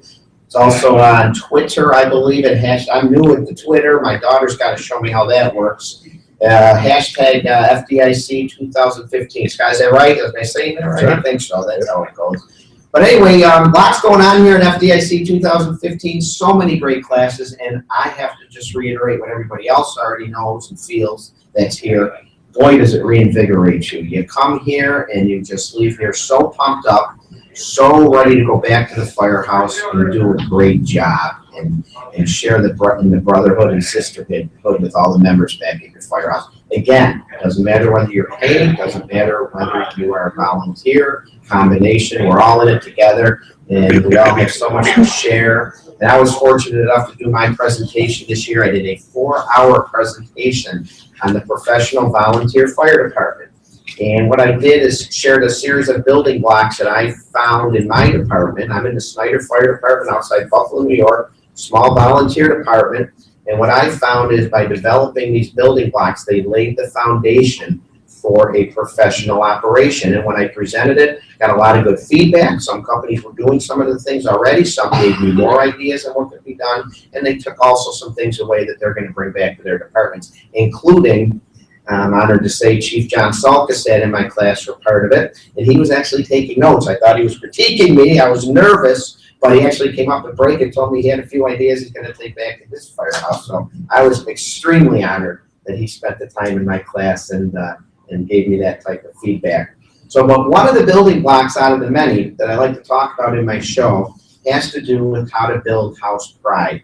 And I am so honored to have two guests here with me today that have a great presentation on building house pride, and hopefully you're going to have a lot of good advice and information on how we can build house pride in our volunteer firehouses. Now, I had a lot of different building blocks: recruiting new members, attracting new members, interacting with the community, recognition of today's social media and how it can be used both positively and negatively, and today's viral appetite for media, instant news, good or bad. And also history and heritage and how that plays a big part in rounding out a professional volunteer fire department. But the building block I want to focus on today is house pride. So it gives me great honor, and it's a privilege to be sitting with these two icons of the fire service. I'd like to introduce Mike Dugan from the FDNY, retired as a captain, I believe, and current captain from the Seattle Fire Department, Mike Gagliano. Gentlemen, thank you so much for being here. It's a true honor, and I don't know where to even begin with talking about creating a good culture in the firehouse, but I can tell you where I started in my presentation, and you can tell me if you should agree, disagree. I always like to say, make it a firehouse, because to me, that gives right off the bat a nice warm feeling. I always taught my firefighters, and I work at the dispatch center, so when I tell someone to report now, I say report to your firehouse. To me, fire hall is so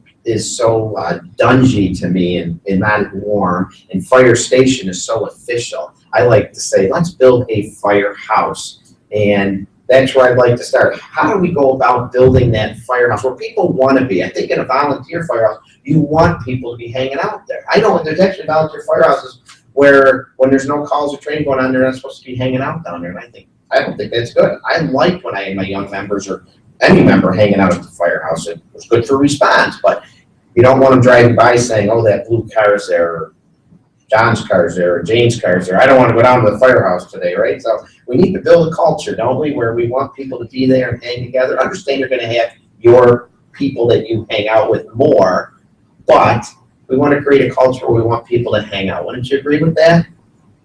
I would honestly wholeheartedly agree with that, that we need a culture of inclusion, a culture of commitment to other members of the fire company, the firehouse, the fire department. All of those, we have to be committed to what we do to be a professional firefighter.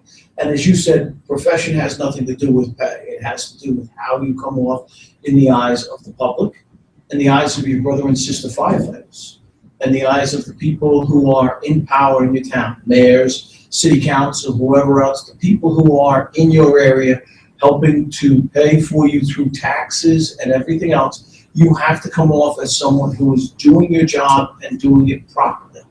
And that's number one. And to do that properly, you have to get along and communicate properly, communicate effectively, and treat each other with respect. And I think the first place you start is respecting who the other person is and allowing them to be different, because we're all different in some way, shape, or form. And that's okay. But we have to make sure that all of us have the same goals when we are working as a member of that department, when we are working as a member of that company. And that goal is to be professional, to put the fire out. When the public calls you, it's the worst day of their life. Somebody is sick, somebody is hurt, their house is on fire, a storm came through, their basement is flooded, whatever it is. We are there to be problem solvers. And we can't go there and bring our problems to them. They don't want to hear that. They don't want any part of that. They want you to show up, be professional, do your job.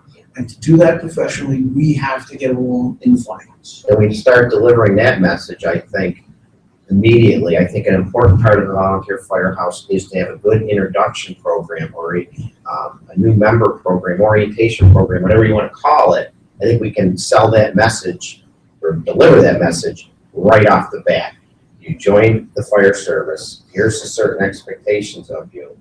And then a challenge as a leader in that firehouse is to, like Captain Dugan said, you bring in so many different people, so many different learning curves, so many different education levels, so many different personalities, ethnicities, whatever the case may be. You need to blend them together now and get them all to accept that message and help deliver that message by training and taking care of the public that is out there. Well, I'll tell you right off the bat, you talked about it being a firehouse. And if you want people in your firehouse, if you want people to come to your place to volunteer their time, and you're battling against so many things that are grasping for their attention, their jobs, their family, their recreational pursuits, right? The Xbox, all these different things. I think the best way to start is exactly the way you did. And wasn't even, Mike probably will agree with me, it wasn't even so much what you said, it was how you said it. You could have opened this in 30 different ways. You opened it in a particular way, but it was the passion in your voice, the love for the job, the obvious caring for the men and women that are going to earn the privilege and the right to be a part of your fire company. I think generations now are no different than my generation, Mike's generation, your generation. They're looking to be a part of something that is bigger than themselves. They're looking to be inspired by something. I feel like, as you described, we call them fire stations in my city. And I always call it firehouse all the time. And I know that was, you mean Station 31? I mean House 31, yeah, right? The way you described it is, I think, critical to capturing, I don't care whether you're on a paycheck or not, capturing men and women in their heart to be a part of calling the fire service. If you can talk about it the way you just did, Chief, I think you're going to have people wanting to join and wanting to be a part of the firehouse. And I think the reason the house, I think that's such great imagery. A lot of folks go to an office and they go to a workplace And unless it's their business, they go to that workplace and they leave that workplace. And then they go home and it's a complete separation.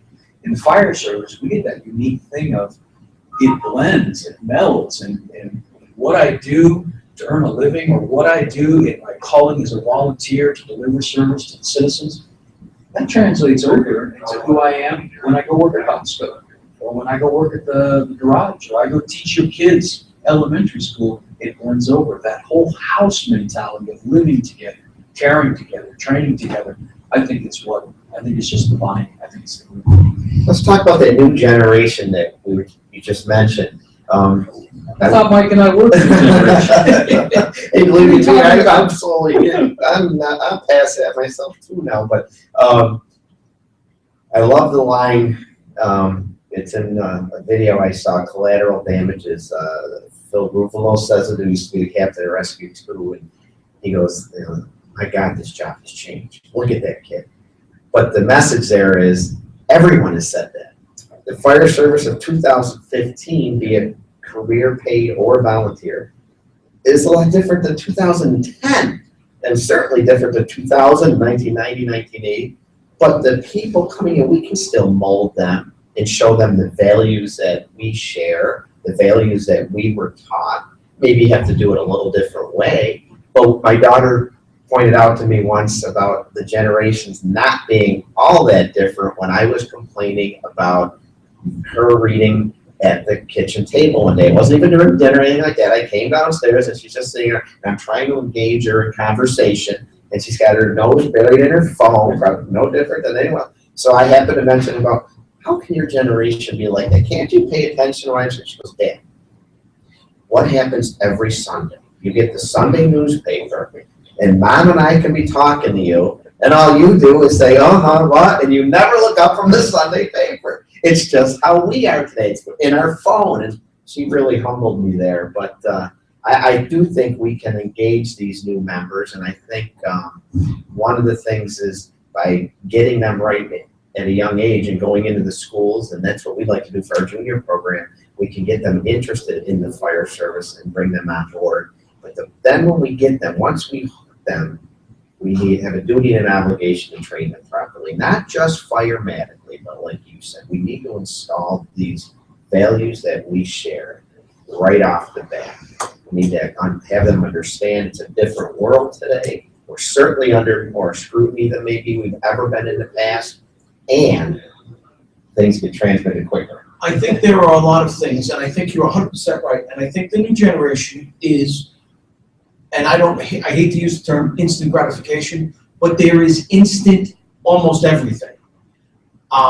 If you take a picture, you send a tweet, you put something on Facebook, you own that, okay? So if it is something involving the fire service, or somebody at your school, if you're getting with juniors or something else, you own that. And our people have to be taught. In a fire service, you could own that, but it couldn't be impacting your neighbor, somebody else's family, or something else. So you have to be aware of the repercussions of your actions, and you have to be very, very akin to that. You also have to be aware that the young men and women of the fire service today like things answered. And I like to say they ask why am I? And a lot of people say these young kids are always asking why. Why do we do this? Why do we do that? If the older generation doesn't know the answer, then they have to find out. Because are you doing it just because that's what you were taught to do? Well, when I was a young firefighter, I remember being yelled at for bringing an SCBA, because we didn't take them. Only wimps, only sissies took an SCBA, okay, to an oil burner fire. It was a black, sooty smoke. I mean, it was all over. It was on. Kid, we don't bring those down to oil burner fires. And I was told not to. And I remember being, don't take your time to get the mask. Let's go right down and knock the fire out. And now I look at the people who did that, and a lot of them, unfortunately, aren't here anymore. And they have succumbed to cancer and other illnesses and everything else. Our younger people are the same. They are just looking for the direction, what we want them to do. They want to be told how we want them to act in the fire service. and what we want them to portray in the public. And it's our duty to inform them. It's also our duty to make sure that they understand that whatever they do, they are going to be responsible for. So if you do something wrong, if you do something inappropriate, you own it, especially if you put it on social media, you put it out there on Facebook, Instagram, Vine, I can't even, Twitter, whatever, and you can keep on going to all of these things. If you put it out there, you can't get it back. So think about your actions. Think about it. When I joined the Volunteers in 1973, they told me, listen, we're giving you a jacket that represents our company. You do not discredit this department. If you are going out to go to a local bar to have a couple of drinks, and back then, you could join the fire department at 18 and you could drink at 18. Don't go out, don't embarrass us, okay? Leave the jacket at home if you're going out. If you are going to do something stupid, don't embarrass us. Because if you don't, we will take the jacket away from you. And I'll never forget my first fire department jacket. It was an honor to earn that and to wear that. And I never wanted to take it off. So I had to be aware of what I was doing all the time. They set that standard, they established that right off the bat. Right off the bat. It's something that should be done. And we don't want to discourage necessarily social media. And I know some companies out there ban it. That's not the answer. The answer is how to use it properly and how to maybe establish guidelines. And there is some great recommendations out there. The National Volunteer Fire Council has a website, and they have some great social media guidelines and recommended standard procedures that people can consult and look at to really help out with that. So we bring that new member in, we lay out the expectations. How do we now get that house, to get them to share into the vision of the house of service and community? Do we train with them? Is that something that they observe from other people? How do we create that warm atmosphere in the firehouse? I guess today, too, probie chores are okay. Would you agree with that? Absolutely. But hazing and bullying, those days are long gone. And if, go ahead. Well, you talked about, you're moving into the social media policy. Right. And, should we just ban it altogether? I think that's absolutely insane. It is such an amazing, creative outreach that the kids are used to, that they use to spread the message. It should be in accordance with what you talked about, what Mike talked about. The use of that should be in accordance with our values. If what you're putting on Instagram, on Facebook, on Vimeo, on YouTube, if it's in accordance with the values of the firehouse, it's going to be wonderful, because it won't be some kid getting hazed, or God forbid this god-awful thing that happened in Texas. It was such a shame that, it brings discredit to the National Fire Service, even though it's a group of individuals who made those decisions and should own them. And I agree with Mike, should go to jail for them. That's not in accordance with our values. But how many good things have gotten onto social media that go out to the public and show the fire service in the light it should be shown? And we're being scrutinized now, right? Absolutely. Everything you do is being scrutinized, every tax dollar that's being spent. How awesome for the taxpayers to see the men and women of your firehouse, of your fire company, going and helping out somebody who needs help, doing the pancake breakfast to help out the local child and children, which is happening all over the fire service, delivering amazing service in horrific situations and scary situations. How awesome is that for the public to be reminded? This ain't about just getting cats out of trees, folks are coming to do nothing around the country. And I think social media is a great way to do that. The second part of your question was, how do we make it feel warm? Give them our values. Our values speak for themselves. We just have to be consistent with those values. The younger generation is looking out and they're seeing the Kim Kardashian nonsense of people. Everybody is going to look for somebody to inspire them. Let me ask you folks, do you want it to be Kim Kardashian? Do you want it to be Hollywood? Or would you like it to be the values of the National Fire Service? We and we alone can give those kids, these kids coming up, we can give them an insertion into those values. And just like you said, delivering that good message. You know what else it's doing? You know what else it's showing? It's showing that you're professional. That's the Absolutely. key to delivering a professional message. And I think the other thing about social media is to stay in contact with your young people. They're not coming into the firehouse and reading the bulletin board that says drill Tuesday night on hoses. But if one of your officers is on Twitter, Instagram, something else, send out a message. Don't forget, we have a Tuesday night drill at 7 p.m. on hose handling. They all, I forgot all about that. I didn't know that was going on. And by using those things, it is a great tool. And it's got to, like every other tool, it has its uses and it has its misuses. Okay? And we have to educate them on it's going to be used for positive, for good. And, there are a lot of departments now that are not letting any cell phones go out on red, out on calls because people have taken pictures. A horrific thing that happened with those cameras there. But again, you went on a call and all of a sudden, like what happened in upstate New York, kind of a little ways down the road from you, but in West Webster, where they're being shot at. Having a cell phone is important. So what the rules are, what the consequences are, as long as those are there, in line with our values, and they are set and everyone is educated from day one what they are, it does make you a professional. You should not be taking a picture of an accident scene.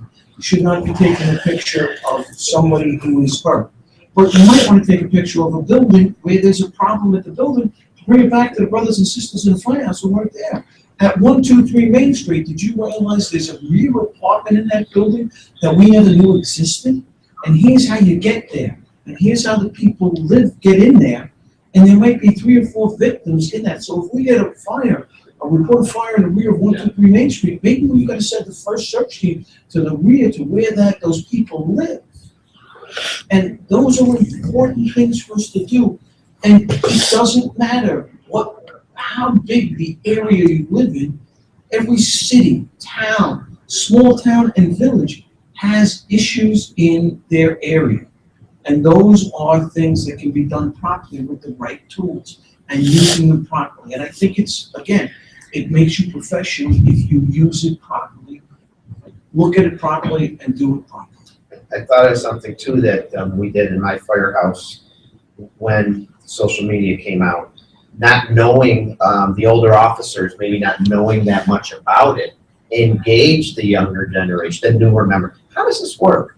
And then let them help develop the releases that were going out. So they were given the guidelines, but they then learned what was proper. They helped advertise the department and showing the calls and the training and the events going on to benefit the community, sell that professional message. And another side benefit, recruitment. Great way to recruit today. People might not see the poster hanging up in a store because they're not going into the stores as much as they used to. They're doing everything online, but they'll see that Twitter account feed or that social media posting, and it can help with recruitment. It's great. Folks, just to remind you, this is Fire Engineering Talk Radio. I'm Tom Merrill, host of the Professional Volunteer Fire Department, with Captain Mike Dugan today and Captain Mike Gagliano from Seattle, Mike Dugan from FDNY, retired, and we are talking about how to make a fire station or a fire hall, a firehouse. And it's 20 after, am I okay? Oh, good, we're still good to go. That's awesome. I do have some other things I wanted to talk about. And continuing on with shaping that common mission, that common values, the common values that we should be sharing. One thing I run across in the volunteer firehouse, and I don't know if you're running across in the paid sector as much, is how do we deal, and I don't mean that in a negative way, is honoring those who served before. In the volunteer ranks, it's called an exempt member, a former member, and sometimes they come into the firehouse and they're ostracized. Oh, what that old guy ever do, or what that gal ever do for us? And I don't think that's right. So can we talk a little bit about what's proper when somebody like that comes into the firehouse? I'm sure in the paid service you get retirees or some people that come in, and shouldn't we honor them as well and pull out a chair for them? No question. I mean, one of the ways that you make a firehouse, I mean, you don't forget your grandpa, right? In your house, you don't forget your great grandpa. They're those people that have honored places, in the discussion at your home. And I would suggest, you talked about at the beginning, what's this notion of, do we just say you can't come to the firehouse unless it's to come to a call?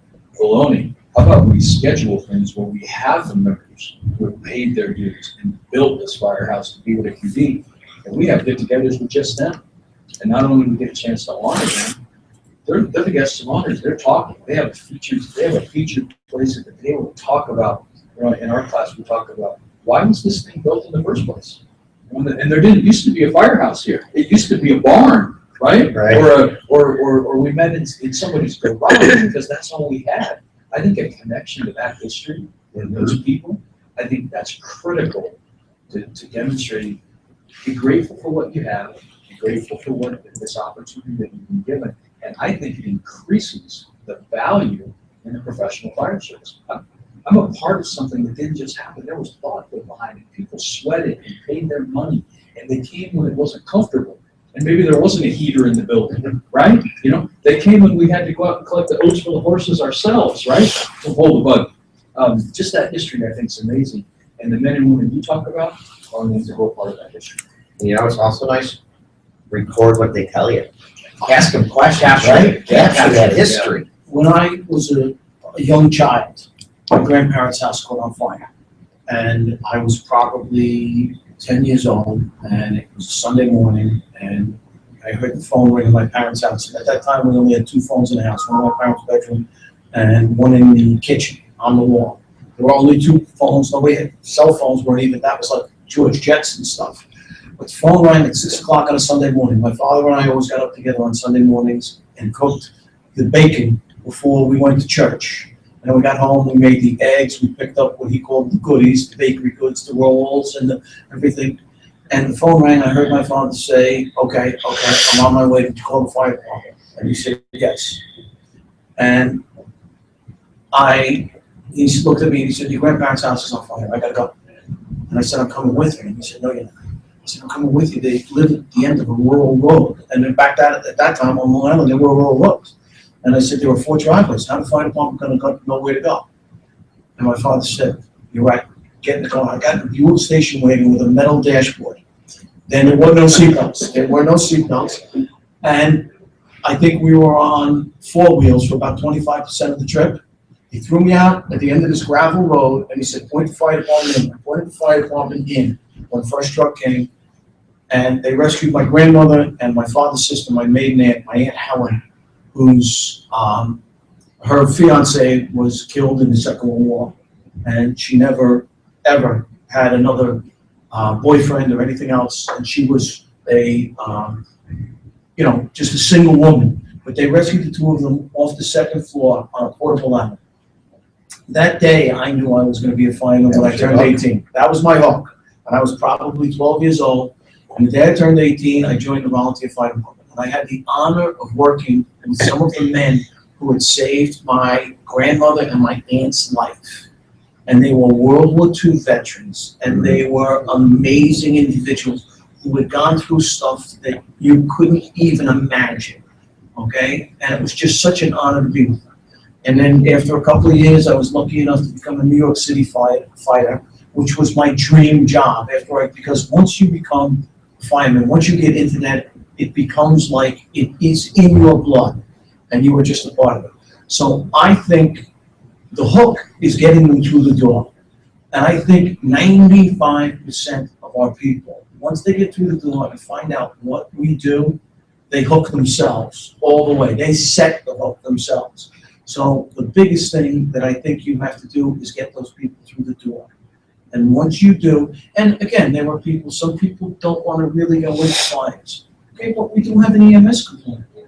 And a lot of firemen don't want to really do EMS that much. So we have places where we can help people and do everything. And there are some people coming to the fire and I can't put an air pack on. Okay, but you can be outside throwing ladders and helping us. And all of these things work together. And a good firehouse recognizes the strengths and weaknesses of all of the people who are there and fulfills them. I have a couple of friends who are in the department, and they have a young man who has some mental challenges. But he is a member of the department, and he comes down, and he is the air guy. And at every run, He goes out and he makes sure that all the air packs are done. And if you come out, he changes your bottle. He always makes sure every day he goes down and checks every air pack in, and that is his job, and he does it. That's great. And they have put this guy, he is part of the department, he responds with them, he works with them, and this is his job. And I think that's great, and they found a place for everyone. And I think that's just a great idea of how you can make this. It's inclusive, it's family, we are helping everyone, and we are there for everyone who wants to participate, contribute. I gotta tell you one quick story, if you don't mind, because when you talked about. It's your show. You can tell 10 quick No, I stories, don't man. wanna overstate. I'm good. Another part to me of creating that house atmosphere is, as we said, honoring and respecting those who served before. And I'm a major history buff. And I'm also our department historian. And so I've been in charge of digging out all the photos and all that. Do you know, in my fire department, we had a member get killed in World War II, and we never knew it until the year 2000. How did we miss that? I often wondered if we had anyone killed in any of the wars, but I could not find anything in our. I read our minutes. Our company was founded in 1916. I read our minutes from day one. We luckily all well preserved minutes. No mention of anything like that until in 1942, with the year-end report where they listed everyone's name. It had this one gentleman's name and it said died in the line of duty. And I'm thinking, line of duty, if it was a fire, we dug through our archives, we looked at the paper at the time, no sign of any fire, no record of Snyder having a big fire. And there was no way to really research this anymore, and I kind of forgot about it. To make long story short, when the internet came out, we started doing some digging, and it was around the year 2000 that we found out, yes, this young man was in our fire company, joined as a junior. We call them torch boys. Anyone know what a torch boy is? Put you on the spot here. You know what torch is? We'll get back to that. I could make it up. No, we'll get back I to could that. make up something. I'll get back to that in a second. He joined as a torch boy in 1936, and then he left the department in 39, just before World War II. America entered World War II. He was in the U.S. Navy, and he was killed in the very early days of World War II, right in March of 1942. And with the beauty of the internet and social media, I ended up getting his picture and this story after I started digging from his son that was born in the Philippines. His mother was pregnant with him when his father was killed in World War II. His son is alive today, and we communicate via email. And he sent me pictures of him, and we now have his picture and that story in our trophy case. When you walk into our firehouse, everyone sees it, because we shouldn't forget people like that. Absolutely. And then we had 2 line of duty vests, one in 1956, one in 1966. Until we built our new firehouse in 1997, there was not one plaque, one photo, nothing remembering those 2 that gave their life in the line of duty. That, to me, honoring people like that, builds house pride. Now, here's what a torch boy is. A torch boy, if you look in the old Currier and Ives paintings, you might see it.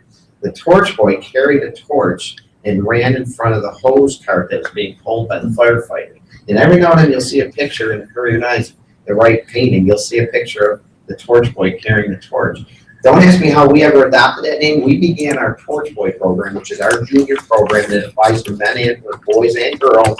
We explain that to the females when they join, which is keeping this term because it's historical. Our program began in 1928, and they kept, that's the name they adopted, and we have it to this day. And it's a very successful program.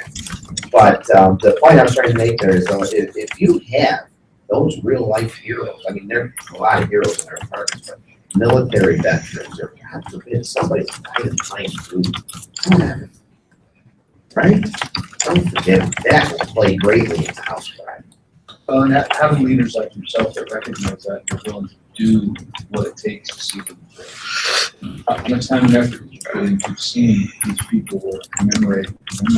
I feel like, again, you're trying to cast a vision for why in the world do you want to be a part of this organization, as opposed to this or this or this. What is it about you that earns my time, talent, energy, emotion, resources, money, funding, all of this stuff? Wouldn't you love to have a Mike Dude telling the story about this is how my mom and aunt were saved, right? Wouldn't you like to have the story of a boss is, I'm resolute in the fact that people who produce for this organization, who will be acknowledged, remembered, and honored. I want to be a part of that. That is consistent with our values.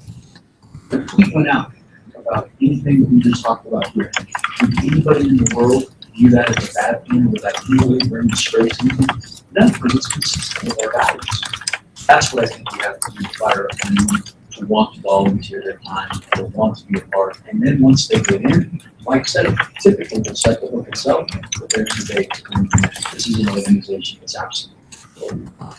And I think it's also important to say, it is absolutely proper to insist upon a certain set of values. Whatever you bring in, whatever you've learned at home or at school, rock on, bring some of that with us. But here's what we're about.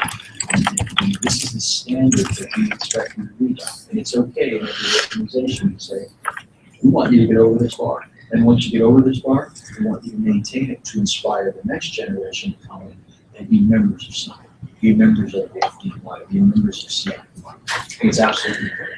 And you know, there's so many great life lessons too that we can celebrate in the volunteer firehouse. That's another thing I like to pass on to members. Because let's face it, every organization can have some debates and some tough times. And I always tell the members that when things are going on like that, use these lessons. These are lessons you can use the rest of your life. It says every my wife was a PTA president. I mean, every organization, she would come home from those meetings after I came home from a firehouse meeting, and I would be ready to vent to her, but she would go off for an hour, and then I'm like, wow, my problems are nothing. You know who the chief is at home. Absolutely, brother, absolutely. But I used to celebrate the fact that, man, you have great life lessons here that you can use wherever you go. How to work as a team, how to debate through proper channels and meetings, and how democracy does prevail in your budget meetings and board meetings and things like that. You can out in life, you can learn so much in the volunteer firehouse. But again, bringing everybody in of all different ages and ethnicities and learning curves, education levels, and blending them together. Together, you deliver that message of service and professionalism. Pride in the company and your name, whatever your name is, whoever you are, if you are a volunteer firefighter, you're a firefighter in the city of New York, you're a firefighter in the city of Seattle, your name along with the name of the fire department hangs on the side of that red. Because everybody knows what you do, all your neighbors, all your friends. So in the Snyder Fire Department, everybody knows who's the members of that. So your name and your reputation are hanging on the side of that rail. And you want to remember that every day because you want to honor that. Because it is an honor. Yes. Because everyone associates you with that department and all of the good they have done. Absolutely, and it's an honor, and it's something we need to uphold. And you're also honoring all of those who served before. Every time you put that uniform on, you are honoring those who built the fire service, but also your department. Wouldn't you agree? I do. I think it's well said. You know, whatever organization you become a part of, whether it's Snyder, whether it's, Drivers Kentucky, where my hands on, whether it's, the smallest department that I know was a little outfit with 5 members in the department. It's kind of like a family thing. They protected one little roadway up into this mountain. There's only people who could go up there, would go up there. Whatever organization you want to be a part of, typically you're going to get 3 things when you're accepted into that department. They're going to give you a badge, and that badge identifies you with all of us. It's a national fire service. Volunteer, paid on call, full paid, part-time paid, you're identified with all of us. They're going to stick a patch on your shoulder, and it's going to be your organization, Snyder Fire, whatever. It's going to be a patch, and it's going to identify you with the men and women of that organization and the sacrifices they made to take care of that community. And the last thing they're going to do is they're going to stitch your name somewhere, whether it's a badge or a plate or stitching, then that's going to be you and your career and what you bring to that organization and his calling. And your name, it'll be known by the deeds that you do.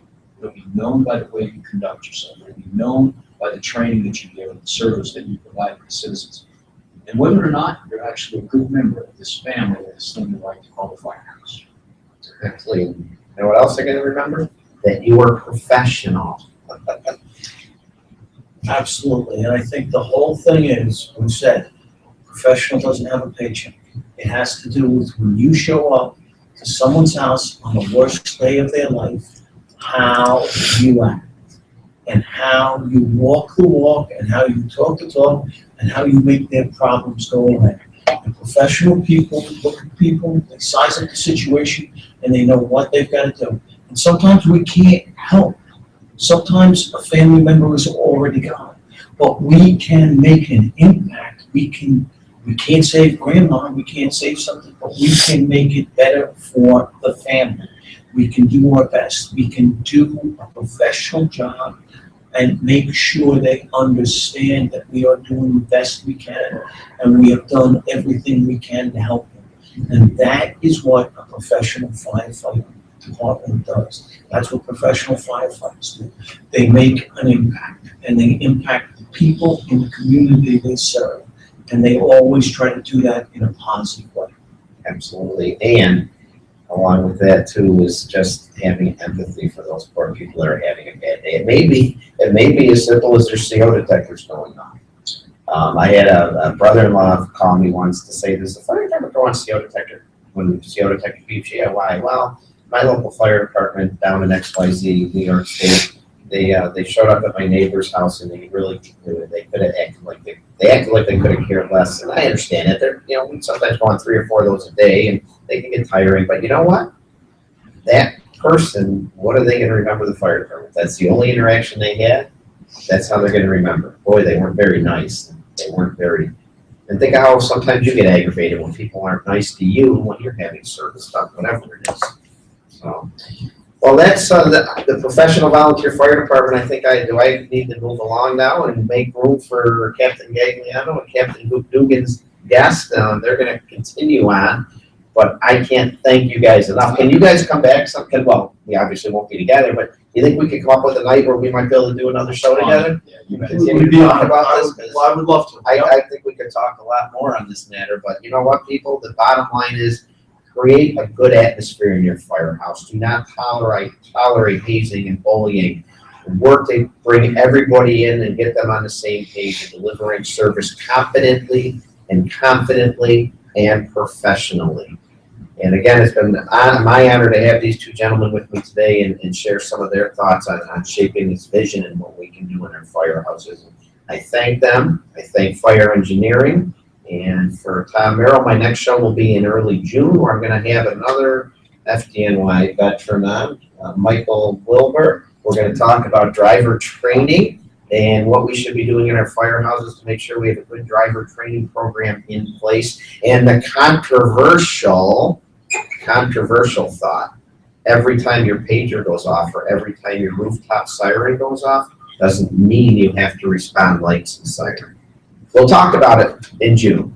Tom Merrill for the Professional Volunteer Fire Department with my heartfelt thanks to Captain Mike Dugan and Captain Mike Gagliano. Thank you so much.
Might cut it down a little bit.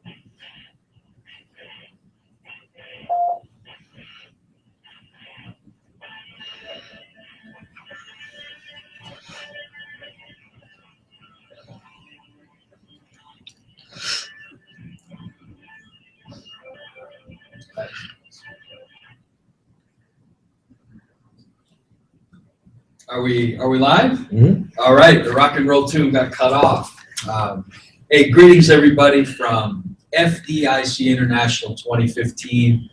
This is Mike Galliano from, not coming from the sunny shores of Seattle like normally. We're coming from the confines. If you look out the window, I don't know if we can even train the camera over there without messing it up.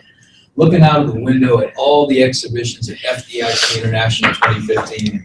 I just want you to know it's an absolute honor for me to be here with, as always, my partner in crime, the Mikey D of the Mikey G and Mikey D show, Michael Dugan. Brother? Pleasure. Yeah, man. Talk about FDIC, man. Wow. The number of people walking the hallways, it takes you an hour to get to the men's room.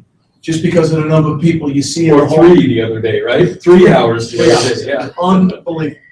It is so great. Again, I said meet new friends, see old friends, meet new friends, make acquaintances, recharge the batteries. It is amazing, the number of people that are here. They're here from all corners of the country, from all kinds of countries in the world, from all over the place. We have people from everywhere here visiting, and it's just an amazing, amazing collection of like-minded individuals. I have in my notes here, I'm not just pulling this out of my dingy little brain, but I have 32,000 firefighters from 55 countries, one of which represented here, which we're going to talk about. We don't have Ian here just for his good looks and his taste in clothing, the nice colors here, representing Australia. 55 countries representing all 50 states, which is awesome. Just real quick, if you want to call in, 760-454-8852. If you want to call in, we'd love to chat with you, and we'll chat about anything you want about FDIC. You can also go to Twitter, hashtag FDIC2015. Scotty, have I got that correct? Is that the way to go? Okay, I don't want to blow up the national computer system with my hashtag. Hashtag FDIC 2015, and what we thought we would do, because we're having such a blast at FDIC, we thought we would talk to you a little bit about it, talk to you about some of our experiences, some classes we've seen, some of the instructors that we've come across, and we'd also get a little bit of perspective on it from a brother from Australia, from Queensland. What's the name of your town?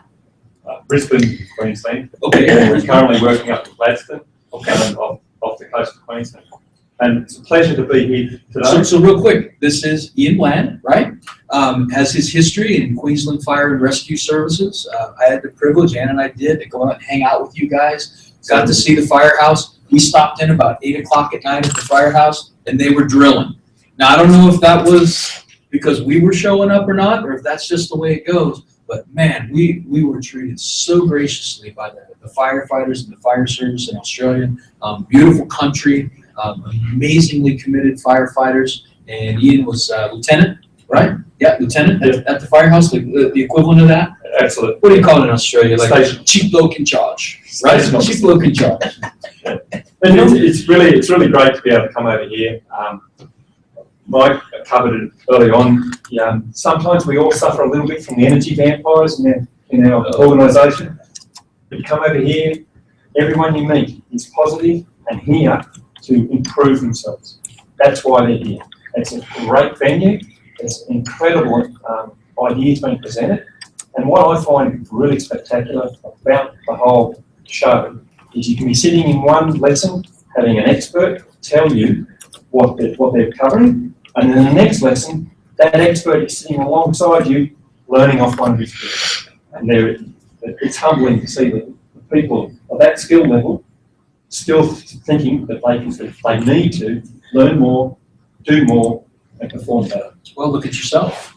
All the way from, what is that, a 14-hour flight, 18-hour flight? 26. You didn't just jump in a cab and show up at FDIC, so it took a little planning, right? It does. It takes a little bit of planning. It's well worth it. It can be a long haul, but hey, I met some guys today from Brazil, and I'm pretty sure they didn't catch a cab. No. Or it was an expensive one, right? Yeah. Unless I'm in Uber. Yeah, that's right. Look, guys, it's always great to be able to cross minds with like-minded people. And some of the people we've come across today, some of the gentlemen you introduced me to, spectacular thinkers in areas of their expertise. And it's man control, the thought process that been going into some of those lessons there, some of the presentations. I came here thinking I knew a little bit, going away, knowing a bit more, and knowing I've got so much more to learn. And that's an amazing perspective, because you are willing to admit that you don't know it all. And our peers, the people who are in the classroom, who are willing to admit we don't know it all, are the people we want to surround ourselves with. Because once you think you know it all, once you think you've arrived, there's something wrong, okay? And Bobby Horton talked about it in his keynote yesterday. He said, Einstein said, when you think you know everything, when you stop learning, you start dying. And that's such a great line, because the fire service is always changing, it's adapting. We're incorporating some things we're learning from people in Australia, from Sweden, from all over the globe, and they are coming here to learn what we have, and we are molding those things together. And now hopefully we're all going to get better with what we've learned from our brothers and sisters from all over the world. And I think it's so important that that's why they're now calling it FDIC International, because we are becoming, it's a global fire service, and it is a small world. Well, fire is the same anywhere in the world. How we attack it, how we defeat it, how we hold it. There are many ways to skin that one cat. You find that the French, world leaders in dealing with science, only an emerging concern in our country. And if you look at them, they've been dealing cyanide poisoning from smoke for 15 years. Long time. Yeah. And you feel embarrassed because you start thumping your chest saying, this is an issue that I've discovered. Then you're doing an research and it's, okay, maybe I did discover it. Maybe I need to do a bit more research before I bang the table with the chest. Yes, you do. And as we talk about in our class, we teach a class on firehouse leadership, this house rocks. And what we teach, we didn't invent. We didn't make any of this. We just kind of put it together and put it into a mold that works and fits. We are using things that other people smarter than us. Okay, I'm a dumb Irish kid from Long Island, and I got a redheaded Italian guy from Seattle, and the two of us are blessed to have a common vision towards what we want to see in the fire service, and be able to put that forward to our brothers and sisters. And people, I don't know, go to bed, they do listen to us. It's kind of scary, okay? But they listen to us, and we are willing to share what's worked, and we are willing to share what didn't work. And we are willing to laugh at ourselves, okay, and laugh with others, and make this part of the growing, because we are still growing, and we are still learning, and that's such a vital part. And this conference, this place, makes us see that we are not alone. And there are so many like-minded individuals out there, and it's a wonderful thing. It's such a recharge. One of the things that you said that I thought was awesome, you sit in a class with somebody that maybe you've read, who's written an article, or has a book that maybe is sitting on your shelves, and then 5 minutes later you're in another class and they're sitting next to you. And then a half hour after that, you're out in the hallways and you're chatting with them, and you're realizing just average guys, just average folks like each other, with the same hopes and dreams, the same fears, the same professional blunders, and talk to the people maybe who, but a lot of people will see this and been FDIC. They're trying to figure out a way to come. Give them some incentive to figure out a way to make it happen. The thing is, start planning now. Plan now for next year. Decide you're going to make the decision, make the commitment to yourself that you're going to be here. And put aside that money that you need, work out what you need, and then divide it up like 52 weeks. just put it aside. And then if you have to give up 1 cup of coffee a day. A flat white. Yeah, just give Give that them a up. flat white, which is now available at your local Starbucks, by the way. Because I've been struggling to find one. But you give that up, you give that one little bit up a day. Just put it aside, that little account on the side, the little cunning account you have there. It's the FDIC account. And you'll probably tap into it during the year. But, you know, if you start doing that, you plan early enough, and you demonstrate the planning that you're going to need to get here. You know, you're halfway here to being the type of person you want to be, and you're going to meet in the streets here. Because all the people here can. And they've planned to get here because they know there's something here that is going to be for them. That's the best part. It's a battery recharge, isn't it? It's, You can't even describe how being in the halls with men and women from all over the world who share your calling, share your desire to be good at this. To actually not just show up and get on the rig, but to actually be good at it. Show up and be good. make the difference. Fires you up. It's to make the difference effect. The definition of a good firefighter is not the one that comes back from the job and goes, yeah, we know. The definition of a good firefighter is the one that comes back from the job and says, what could we have done different that would have been better? And it doesn't necessarily mean you had failure in that job. It just means you're thinking, yep, that went okay. But if we did it this way, that would have done a bit better. You know, the result would have been faster. Out the door a little bit different, shorter route. There was never a fire I went to that I didn't think I made a mistake. And, you know, I could have done a better job. I could have done something, and I learned from every one of them. And that is, as we talked about with on the previous show, that's what makes you a professional. That's what makes you a motivated individual in the fire service, is trying to be better.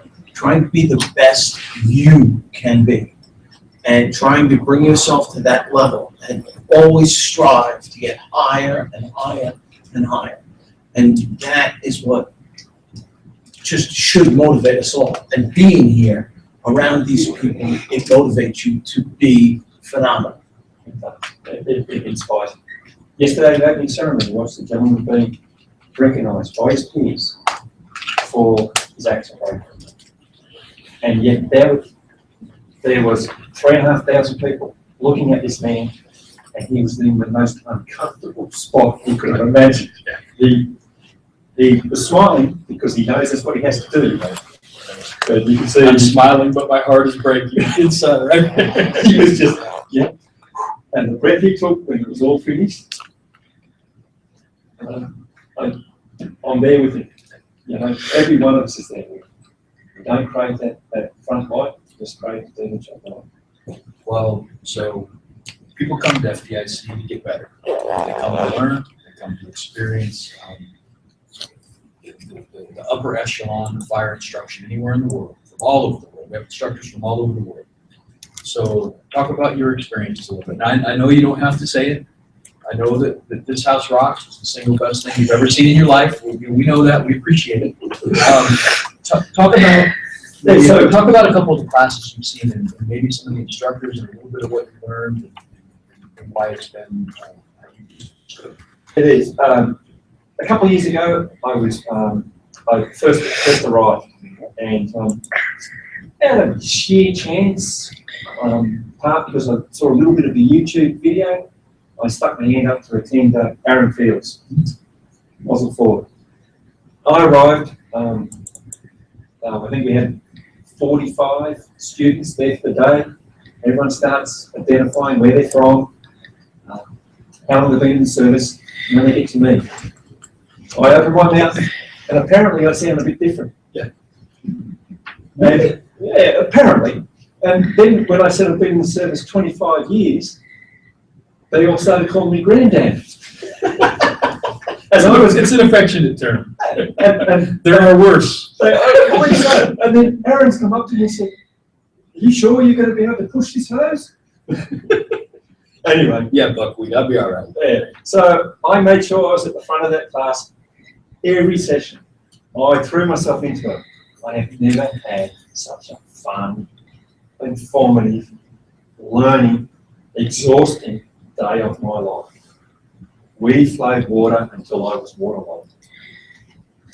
I walked out of that and I reckon I was walking on the tips of my toes. I was exhausted and I was on the tips of my toes. My poor colleague, Phil, he came over there with me that day. He had to listen to me for the next 6 hours, telling him blow by blow the course that I had experienced. He's telling me to go to sleep. He's throwing things at me. and I keep telling him, I'm not your wife, I don't have to put up with this. That's it. And I'll go, yeah, there's one more thing I'm going to tell you. The next day, I got up. There was not a part of me that did not ache.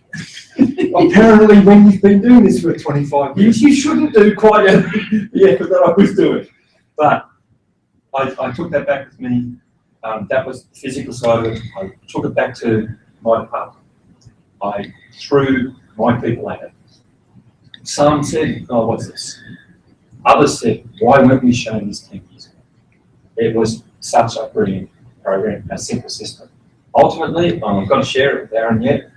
I've got a video of a young female firefighter who's roughly around about 100, 110 pounds, pushing her partner, who is 230 pounds, 15 to 18 yards with a flowing line of 2.5. Wow. Now, if that slight young lady can do that to that bullfed, that's a good system. And that was validation of that. On the other side of it, the classes I attend, apparently the firehouse that rots. It's informative. But again, those sort of sessions were the recharge sessions, the sessions where I went in there and thought, hey, what's going on here? And then I look at myself, if I can do something different, where am I going to go? Here's the place to go. Here's the place to learn, to find these things, and find your shortcomings amongst friends. Because everyone was here knows we have shortcomings. Everyone knows that everyone here, you look out in the hall now, everyone here is out there looking for something to make them better, faster, stronger, smarter. This is the place for it. Well, there's some validation also. I mean, in some of the classes you went to, you got some validation with stuff that's pretty darn good where I am too. That's an equal part of it, right? It is, because it just gives you that confidence when you go back. You go, yeah, we're actually on the money here. Sometimes, because I can be a little bit pushy. I've probably told a few people that they weren't quite up to the speed, but they've had the good grace to say, what were you saying? Apparently I speak a different language. But it's good to see, and you get that validation back from people. You also are able to offer some tips. So, this worked for me, and nowhere here has anyone said you need to do it this way. Every instructor, every person you meet says, "Hey, this worked for me. What do you reckon?" Or they tell the story and say, "In these circumstances, this is what happened." So, another part of FDIC, and I want these two engage on, connections are made. You don't know exactly who you're going to be or what their expertise is, but I know, Mike, you've been working on a little bit of a project, and bingo, bango, boom, all of a sudden, you find a guy who's got some thoughts. Well, I also didn't know through our mutual friend, Phil, we were communicating back and forth. Phil was communicating to Ian for me because I'm putting together a piece for fire engineering on fracking and fire department responses. And Ian is involved in that. So now we have not only the United States, Canada, Mexico, down in Venezuela, Argentina, but now we have Australia. So we're encountering the same fire service problems. And we are now working together even more so to put these things together. Well, and problem we're not ready for right now. It's a problem that some places are dealing with, and the industry has come around a little bit and brought some more controls to the individuals in the industry. But smaller fire departments in areas where they're fracking heavy are seeing increased workloads, increased motor vehicles, infrastructure, EMS calls, industrial accidents, and these things are part of what's going on, and we're finding that not only are we dealing with it, but they're dealing with it. So connections are made, and you meet people all over. So we're working together on something on an industrial capacity maybe for next year to give a class here and maybe put something together. So all of these things can happen, and you can meet people and make connections and meet new friends and just continue on at FDIC. And it's an amazing thing to meet people who have insight into what you're working on, or who have stories about what you're dealing with, and they're telling you what worked for them and what didn't. It's a great opportunity. Typically, the fire service is a responsive service. Something happens, we respond. FDIC, through the networking, through the people you meet, gives you that chance to be in front. So you can be proactive. You can be in front. You can see the issue happening because someone's had the issue somewhere else, and they've already worked out all the nuances for you, or some of them. Or they've just said, no, we've got no answers, please no problems. Meeting Mike, dealing with what we're dealing with in Australia, it's the same as what we're dealing with in the US. We are the same issues, the same increased workloads for our small farmers, the same issues about we now have high hazards, large hazards moving near those areas. We now have infrastructure that is occurring that is temporary at best. And with temporary infrastructure comes temporary fire protection. And then the other side of it is the industry is moving into temporary man camps. They're a different structure. So there's a lot higher fuel loads in the temporary structures than there is in Like the old Wild West, you know, little mock buildings go up. And it's there. And then you also, you don't have the community. I'm not sure how to put this correctly without politically correctly, but this has never been a politically correct program. Just say this is an Australian term. This is something we say in the outback. We have construction workers who don't have the restraints of family life on them when they're working in the industry. They can run a big while. And with the running a big while, they run a little bit loose. When they start running a little bit loose, there's shortcuts in personal responsibility. When that happens, the incident rate goes up high, and impact, because it's such a tight thing, and the severity of the impacts has an incredible increase. And those things do. Well, the connection, think about it. Could you ever imagine that you'd be collaborating with really an icon of the FDNY? You imagine you'd be collaborating on a guy you've read his stuff, you learned from his stuff for years, and then come to FDIC to find out all the accomplishments of Mike Dugan, those stand. I mean, deservedly so, an icon of the FDNY. But you find out that the icon, he's just a cool guy. Oh, he's a guy amazingly that doesn't have all the answers and is actually looking to you for your expertise. How awesome is that as a professional? It is.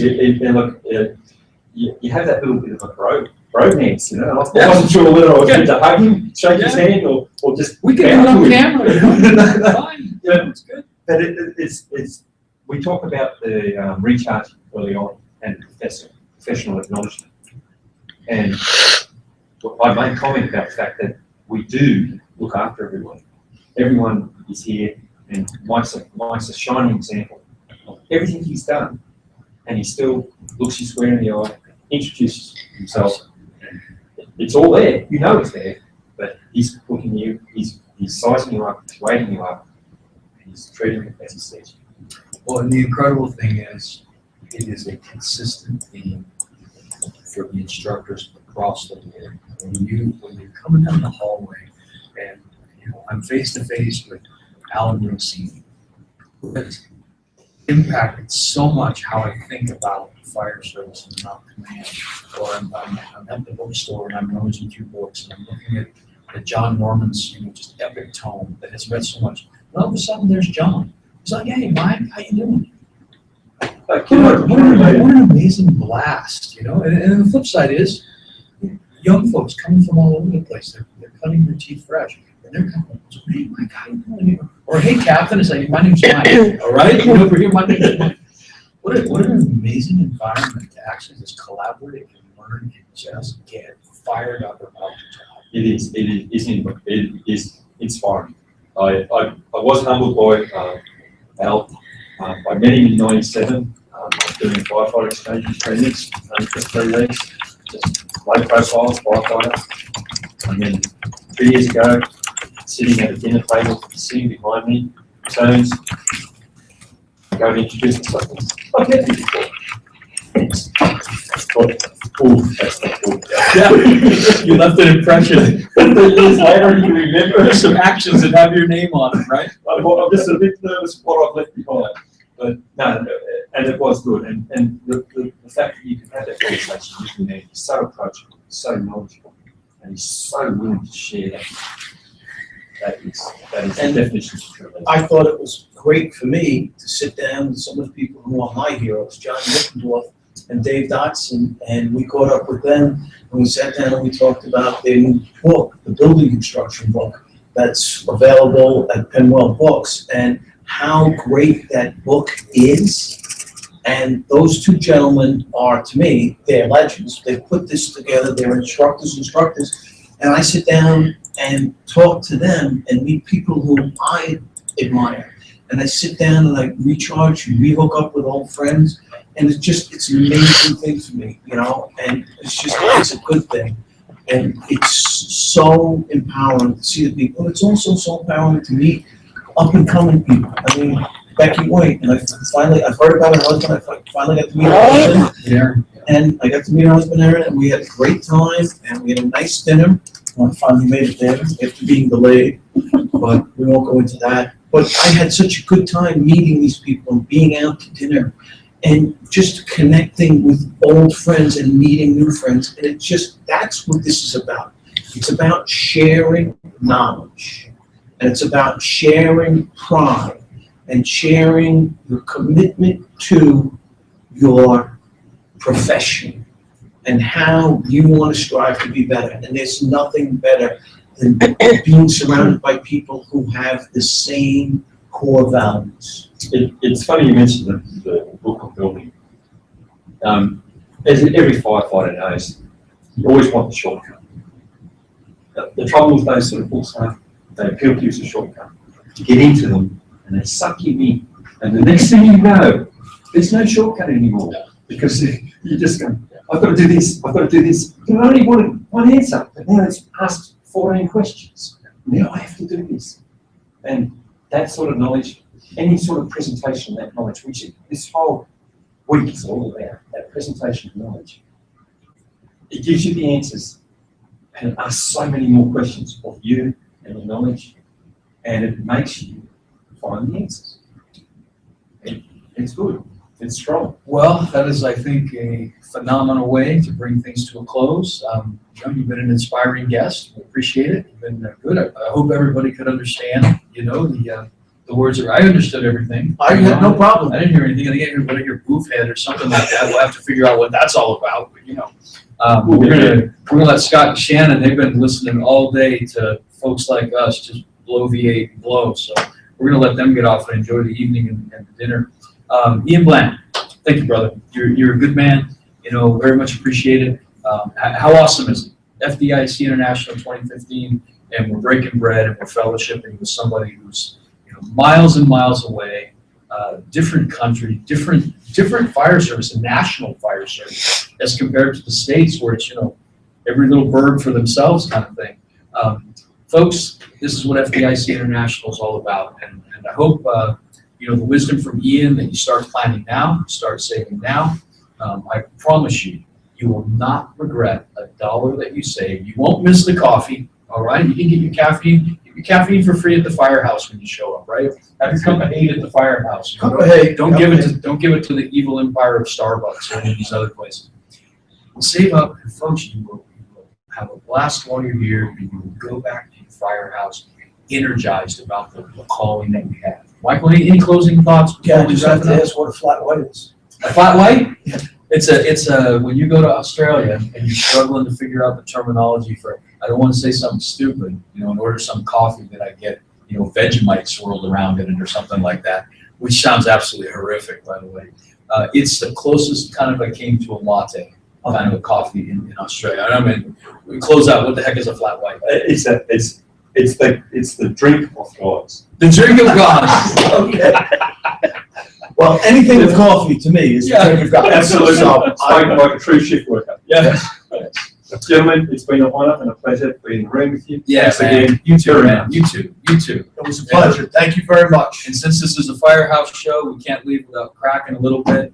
I just wanted to tell you, it takes a very comfortable man to wear that shade of orange. All right? And it's captured for all eternity. All right? For the National Fire My Service. wife. That in your red face now, right? No, that's it. That's you shade. Rita, there he is in all his glory. You're married a handsome, beautiful man. Folks, God bless you. From FDIC International 2015, this has been the Mikey G and Mikey D show with my good friend Michael Dugan, with Ian Bland from Queens Fire and Rescue. I'm Mike Galliano signing off. Thanks to Scott Shannon for bearing with us. And folks, we will see you next time. And we hope to see you at FDIC 2016. Yeah. Be here or be square.